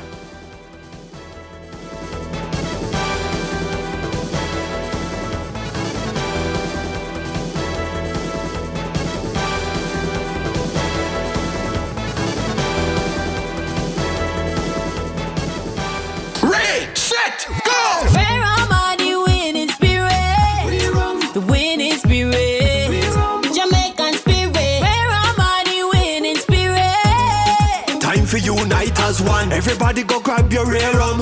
Support we at least them on number 1. Shine bright like Jamaican sun. Where am I the winning spirit? The winning spirit. Jamaican spirit. Where am I the winning spirit? Must be 18 years old. Listen, drink responsibly.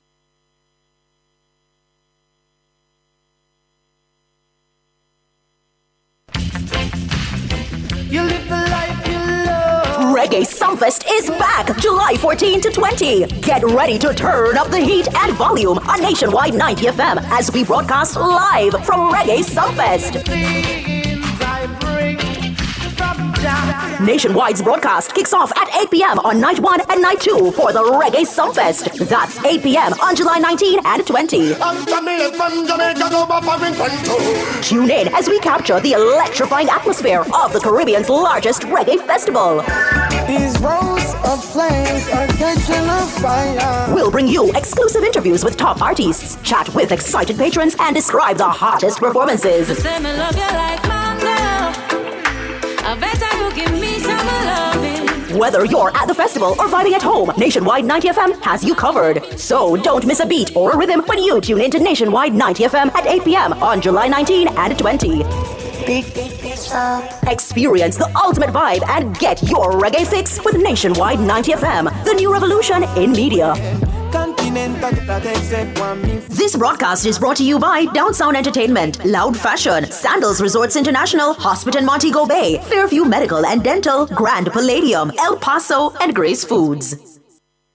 Cliff Hughes Online. Talk radio for all Jamaicans. My hands were steady. My eyes were clear and bright. My walk had purpose. My steps were quick. Welcome back to Cliff Hughes Online, the home stretch. We are broadcasting from the Prioritizing Privacy Conference. It is being put on by it's the flagship data privacy conference in Jamaica, and it's aimed at marketing privacy and legal management consultants limited, PLMC, the services provided by PLMC to its customers by exposing them to its services and partners. Now, Prioritizing Privacy Conference. It provides a practical guide on how to operationalize privacy and ensure compliance with the Data Protection Act of 2020. PLMC delivers and causes presentations to be delivered that demonstrate their ability to provide services to customers, both existing and new. Now, we would have done several interviews so far, and I have a gentleman with me. He is the Managing Director and the Principal Consultant at Privacy Advisory Services in Trinidad and Tobago, and his name is Rishi, not Rishi Sunak, the ex-British Prime Minister, no opposition leader, but he is Rishi Maharaj. Good afternoon, Rishi. How are you? I'm fine. Thanks for having me on. Excellent. Tell me about your firm, Privacy Advisory Services in TNT. So Privacy Advisory Services, we're really a boutique consulting firm in which we focus on helping companies comply with data protection laws throughout the region. We're not only focused on Trinidad, but Jamaica. You guys have your laws now. In Jamaica, there's Barbados, there's Cayman Islands, there's Dutch Caribbean. So we really help companies on their compliance journey in being compliant with the law and serving the customers that they protect and use data on. Yeah. Give us an idea of the strength or other descriptor that you would use to describe the regulatory regime around data protection privacy in TNT. So data protection in Trinidad, it's still young. It's not as advanced as Jamaica. I think Jamaica has really gone ahead and really moved forward. So we passed our law in 2011. I was actually part of the team that actually helped drafted the law in Trinidad, but we never really fully implemented it as yet. But now steps are being taken because, like Jamaica and most Caribbean countries, post-COVID, most governments are now moving towards digital transformation, e-identifiers, national ID. Jamaica, you have the NIDS program, etc. And that's something that our government is actually looking at doing also. So as part of that, certain types of frameworks would now have to come in place in order to give protection to the type of data that companies and government are holding on people. But I think Jamaica has really gone ahead, and kudos to what the government has done in not only passing the law, but now implementing the law and putting things in place. Your perspective from your position about the strength of the data privacy regime CARICOM-wide. So I think in CARICOM, we've seen post-COVID a lot of changes, a lot of advancement in it. So post-COVID, we've had countries such as Barbados, Jamaica, Cayman Islands, Belize recently passed their law, Guyana passed their act in August of last year. So, and I know the OECS countries are now looking at reviewing and revamping their laws. So a lot of the countries in the region are now stepping up because the world is changing. The world is becoming more digital. A lot of information on citizens in countries are being done digitally, transacted throughout the world. So I think creating a framework in place that gives individuals more control, because for me, that's what data protection laws do. It gives citizens the control and the rights over how their data is used by companies and allows them a little bit more control to guide how companies use that data. So I think in CARICOM, the movement has been steady over the last couple of years since COVID has ended. Is there, though, Rishi, credence in their argument that perhaps the move towards regulated data privacy laws is oxymoronic from the perspective of individuals do so much with their data on so many sites, so many social media platforms day to day? Why would then a person in that context be worried about the same information that you put freely on a particular site being replicated somewhere else? Right, so I think there's a differentiation has to be made between data protection and data privacy. They're two separate concepts in law. So privacy is about protecting my data, confidentiality, not making sure that anybody else sees it. And I take your point. We all give data on every day online. We put it online, on Facebook, on Twitter, on different mediums, and it's out there for the world to see. So how can you now say, I have privacy if my data is out there? So data protection takes a different look at it. Data protection says and acknowledges that data is used externally out there in the marketplace. But do you really know what companies are doing with your data? We now have AI, and a lot of companies are now feeding and using personal data to feed these AI machines in language learnings. So what data protection tries to do, and again, it's the problem with data protection, I guess, or with most laws, technology is always advancing. Yes. And it's very hard to keep up with technology. Technology is always moving on. So as best as possible, it's trying to give individuals more control as to what their data is utilized for. And you can now ask questions of companies, listen, what are you using my data for? Are you giving my data to other companies? Who are those other companies? So I can now have a better understanding of what's going on and have a little bit more control. At the end of the day, if I want to give all my data away, that's my right. But I now have controls and rights as to regulating how that data is used and being able to ask more questions. So you can now go to the bank, for example, and say, listen, what data do you have of me? I want to see the data. I want to know what data you share with other entities. Who are they? If you go to the bank now, they'll tell you no. But with the law, Yes. you now have that right of enforceability. So I think that's what the law is now trying to give those kinds of rights. Yeah. The data privacy issue can appear one way if we continue to look at it from the perspective of the individual clients and, of course, those in business. But I want to look at it from the other side, because what particular difficulty is birthed by the fact that companies which used to be able to mine data, which would be able to use data in a particular way to streamline the products and services that they offer and to make specific pitches at certain persons who interact with the World Wide Web then, what are the inherent difficulties that now accrue to them in their line of business? So one thing the data protection law, not only in Jamaica, but throughout the region, speaks about is that if you're going to process data, because that's processing of data, Yes. you're utilizing data, Yes. you need to have a legal basis to do it. And the law outlines several legal bases. There's consent, but consent isn't the only legal basis. There's contractual relationship. You have a legal obligation because law tells you to. It's for the vital interest, life and death of a situation of an individual. So there's several legal bases. So companies that are in that sphere of data mining, analytics and stuff like that would now have to understand what are the legal bases that I can now use to comply with the law, and also to be able to put in proper technical measures to protect the data and control the data. So it's no longer free for all. And even with you mentioned, for example, people marketing to people. Yes. Because I'm sure sometimes some of your listeners would have gotten phone calls or emails from people that they've never interacted with. Yes. And you want to know, well, how you got my number? Yes. How did you get my email address? So the data protection law now says, for example, Jamaican law now says that if I'm doing business with a particular company, that company cannot now give my data to another company to market to me because I'm not a customer of that company. If they want to do that, they're going to have to get my consent to do that. So it puts certain parameters in place to not restrict you in doing what you're doing, but you need to understand now what's the goalpost or what's the parameters. Like in football, you have a field, Yes. and you can't stray out of the lines. Yes. Similarly, it's now going to create those boundaries that you have to now play in. Yeah. In terms of parameters, Rishi, I'm looking at what is driving the legislative process, and then attendant to the legislation is regulations. Is that being driven by what people in a particular location, say for instance Jamaica, if you want to use your country TNT, is it being driven by what the people have a desire for, or is it being driven by governments seeing what's happening in advanced democracies, developed democracies, and trying to put the same in place in their country? I think it's a bit of both. So I think it's externally driven. One, it's externally driven because of the European Union. Now, the European Union has a law called the General Data Protection Regulation, GDPR.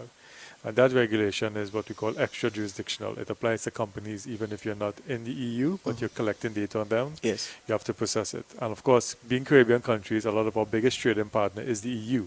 So it's being driven by external factors such as the EU now saying, if you want to do business with us, and companies in EU, you now have to have similar laws that provide protection for data for citizens of us if our citizens come to your country.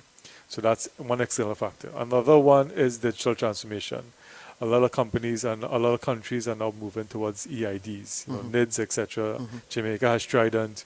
We're looking to do one also. But that other factor where government is moving towards digital transformation, it's also driven internally because I know, for example, in NIDs here, the first iteration of NIDs was constitutionally challenged in court. Successfully. Where people were saying, listen, you want to introduce this program, but what are the safeguards for our data? What are the things you're going to put in place to protect the data, especially the sensitivity of the data NIDS was trying to collect? And when you actually read the court judgment, it centers a lot around privacy and frameworks in place. So that was internally because the government was trying to do something, and citizens or civil society fought back and said, listen, what are the safeguards do we have in place? So I think it's a bit of both external driven and internal driven also. Yeah, as you speak, I'm thinking of a post-apocalyptic world and somebody knocking on Neo's door and him giving them data on all these things. But yes, everybody thinks of Skynet and Terminator and all these yes, let's take our mind like out of the Matrix for the moment. Right. The other issue to consider is this. as companies, as governments put these frameworks in place, there is still a huge amount of apathy among the population. People, pardon me for being blunt, Rishi, but people being dunce to the need for data protection laws and data privacy laws and the attendant regulation.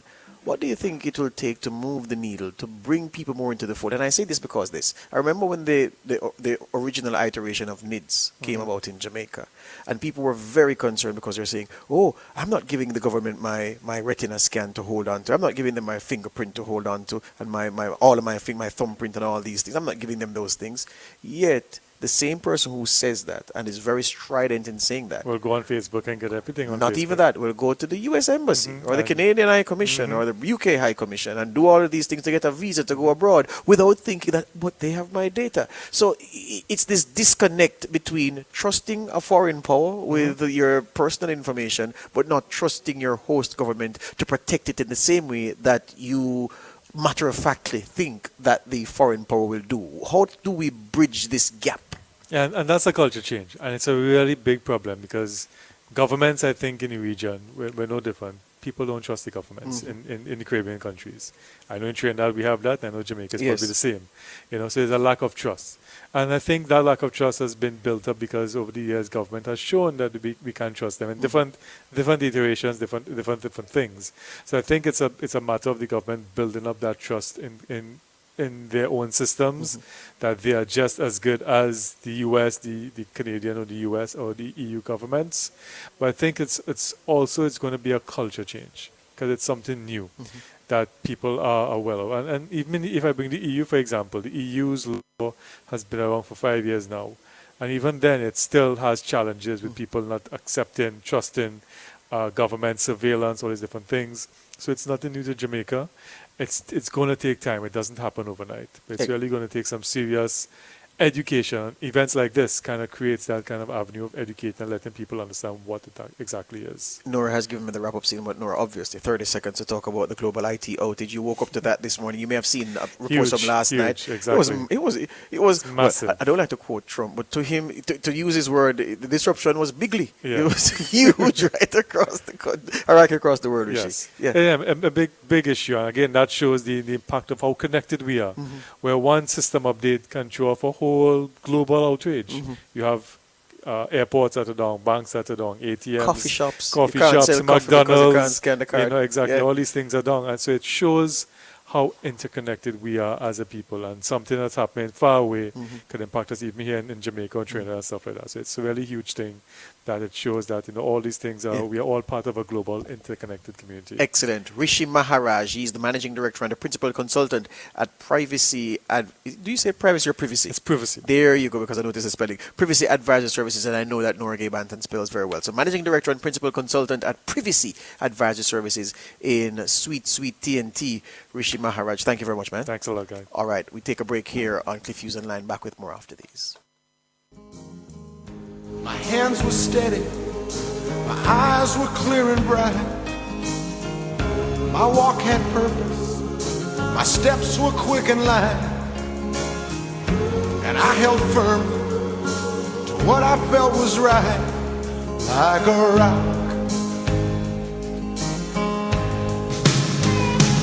like a rock.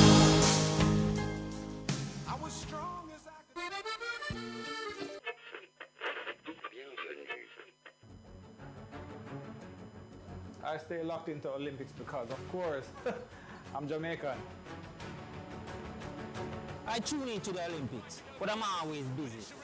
What have you know when Sharika Jackson? She's storming to victory here.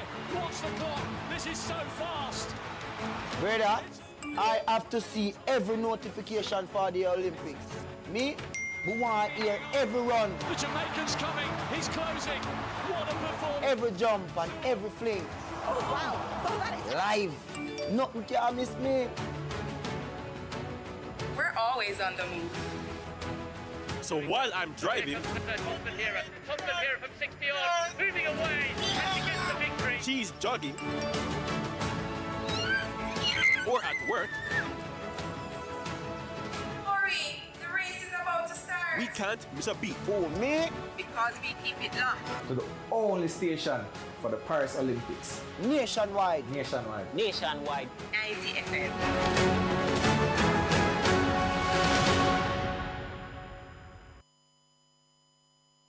Phoenix Health Complex and Vision Center is the one-stop shop for everything eye care. Phoenix is #1 in trendy, affordable or stylish design of frames. Their staff is well-trained and are experts in consultations, glaucoma management, visual field and OCT tests and more. Call or WhatsApp 876-589-8327 or visit any of their 5 branches in St. Anne's Bay, Falmouth, Port Maria, Kingston or Portmore. Phoenix Health Complex and Vision Center. The best eye care is here. Ready, set, go! Where am I, the winning spirit? The winning spirit. Jamaican spirit. Where am I, the winning spirit? Time for unite as one. Everybody go grab your rear Support we at least them on #1. Shine bright like Jamaican sun. Where am I, the winning spirit? The winning spirit. Jamaican spirit. Where am I, the winning spirit? Must be 18 years old. Listen, drink responsibly. Hughes Online. Talk radio for all Jamaicans. My hands were steady. My eyes were... Back with us online, Cliff Hughes Online here. We're speaking in our last interview. Will be with the man in charge of governance, risk and compliance at PLMC. They're the ones putting on this prioritizing privacy conference. His name is O'Neill Corinaldi. Not that Nora could write his name properly, but Nora went to Grove. They don't write. Some of the girls there don't write properly. I'm joking. Before you all come for me. O'Neill, good to sit with you. How are you today? Well, George, I can tell you it's been fruitful. It's been a very I'm going to be honest. It's been very exhausting. Yes, it's as it should be. Yeah, because when it comes down to data protection, it is a lot. That we realize that there's a lot that persons still don't know. And what we realize is that in having these events, because I guess by now you know that this is an annual thing for us, that having these events we're covering different areas. Yes. So what we did last year is different from what we did this year. Yes. Last year we covered, let's say, data mapping and things that you need to do in terms of getting ready for the Data Protection Act. The objective of this one is to let you know, okay, beyond the registration, beyond letting the Information Commissioner know that this is the personal data arsenal, so to speak, that you have. What else do you need in order to say that you're in a continued state of compliance? That's the recurring theme when we discuss data protection. Ongoing compliance, ongoing monitoring and reviewing or auditing. So, okay. Give me a brief. So I wasn't here for day one. Cliff was here. Right.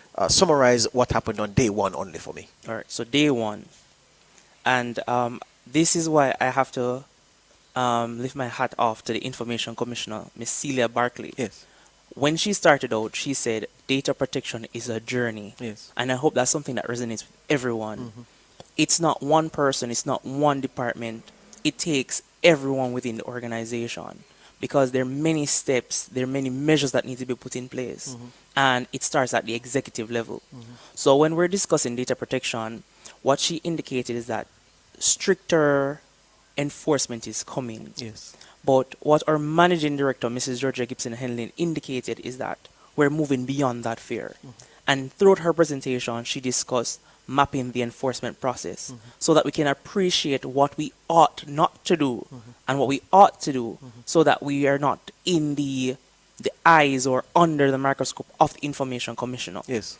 Apart from that, what we also discussed is the role of the DPO. Yes. The DPO is your monitor within your organization, in remaining independent. So this is your supervisor to see if what the law says you need to do, you have it in place.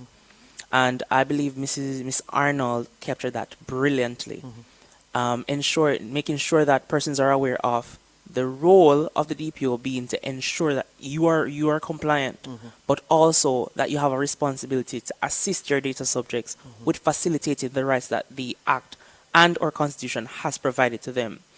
Now, what else we would have covered is the... You can come over into day two now because that's right. you've given the highlights of day one. Yeah, So far on day two, what? So day two, Trust, it has been a lot. Yeah, It has been a I lot. can imagine. Never mind. Here's the thing. Here's the thing. For those who didn't come last year, because I'm Last sure you have year. some repeat, Right, yeah. For those who didn't come last year and are here now, did the presentations and the scheduling of the presentations, do you think that would have given them enough information about the business of PLMC, the whole issue of data privacy, sufficient to make them feel as if, well, last year, me not being here, I didn't miss anything? Absolutely. I'm going to be honest, it has made persons a bit nervous. Yes. But at the same time, I think they're... Well, this is the scale of the other thing, yeah. Yes, and I know it can be a bit overwhelming. Yes. So last year it was a conference. This year the style that we took was a workshop style. Yes. So that we can engage you in that conversation, so that the budding questions that you have, you can ask them. And we've even gone as far as to prepare a worksheet or draft agreements so that you can see exactly, practically speaking, what it is that you need to put in your organization to become compliant. As it relates to our services, PLMC, well, as I like to describe it, is a one-stop shop. Yes. We offer, well, I mean, Mrs. Henlin is inside now discussing the data processing agreement. What are your obligations in respect of your vendors and the context within which you need to become compliant? Now, apart from that, she's also, or what we've also discussed is the fact that, I would have mentioned it, you have to have your leadership involved in the process, Yes. and that means fostering a culture of privacy. And that's a weakness that a lot of organizations are not aware of. If you don't know what your obligations are, how can you know? Absolutely. Right. Yeah. So apart from that, you have to build out your governance structure. Again, it's not a one person, it's not a one-man job. You need a structured team in place. Yes. And we call that your privacy team. Yes. Now, I would have mentioned that we offer a full range of services at PLMC. So we offer legal review in partnership with Henlin Gibson Henlin. We offer vendor risk assessment. We offer privacy impact assessments. We do gap analysis for organizations. What we also do is manage compliance services. So we offer training and awareness for organizations, as well as to implement a program to manage your data protection compliance. Apart from that, we also do offer the services of a DPO. So whatever you need, we're here for you. There you go. All right. So you would say to the team that has assisted in the preparations and the execution for this year, job well done so far? I think so too. Yes. Yes. Well, I'm asking you to say it, not me. Well, no, you're saying it as well. I'm putting that on you. Yes. And your partners, your sponsors this year? So sponsors, today and yesterday wouldn't have been possible without them, in all honesty. I have to thank, on behalf of my team, GK General Insurance, Yes. Fraser Fontaine and Kong, Comply Solutions Limited, Yes. Productive Business Solutions Limited, as well as the Information Collective and Visual Tech Solutions Limited. Yes. All of those. All right. Well, I hope that there's my friend 876. The big man has just arrived. Yeah, the CEO of 876 Solutions, Trevor Forrest. We were speaking to him this morning about the global IT outage. O'Neill, I want to thank you this morning, this afternoon for speaking with me. Yes, the global IT outage. Yes. It's very important that persons tune in between 2 p.m. and 4 p.m. this afternoon. Yes. And I'll tell you why. Yes. We're having an incident response boot camp. Yes. And considering what happened this morning with CrowdStrike, Yes. it's important that we introduce you to how you can properly manage your data breaches. Who plays what role on your incident response team? The IRT, that's very critical when we talk about building out your privacy program. So I hope persons can join. 2 to 4. Yeah, 2 to 4. How do they join if they're listening to you?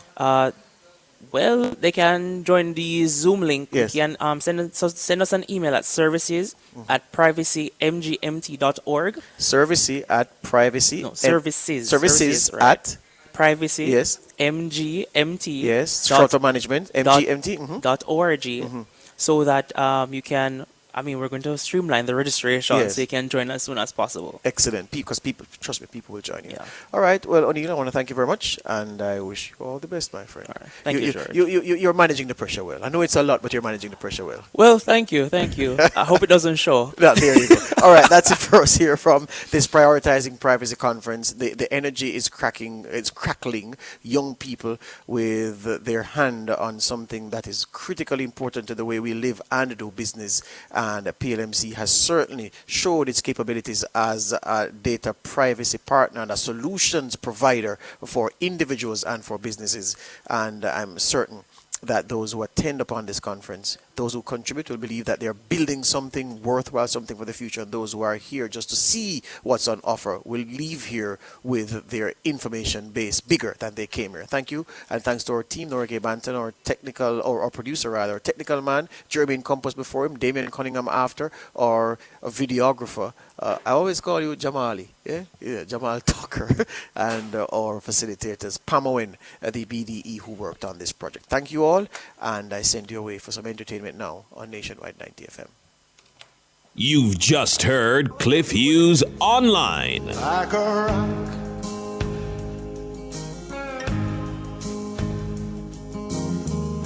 My hands were steady, my eyes were clear and bright. My walk had purpose, my steps were quick and light.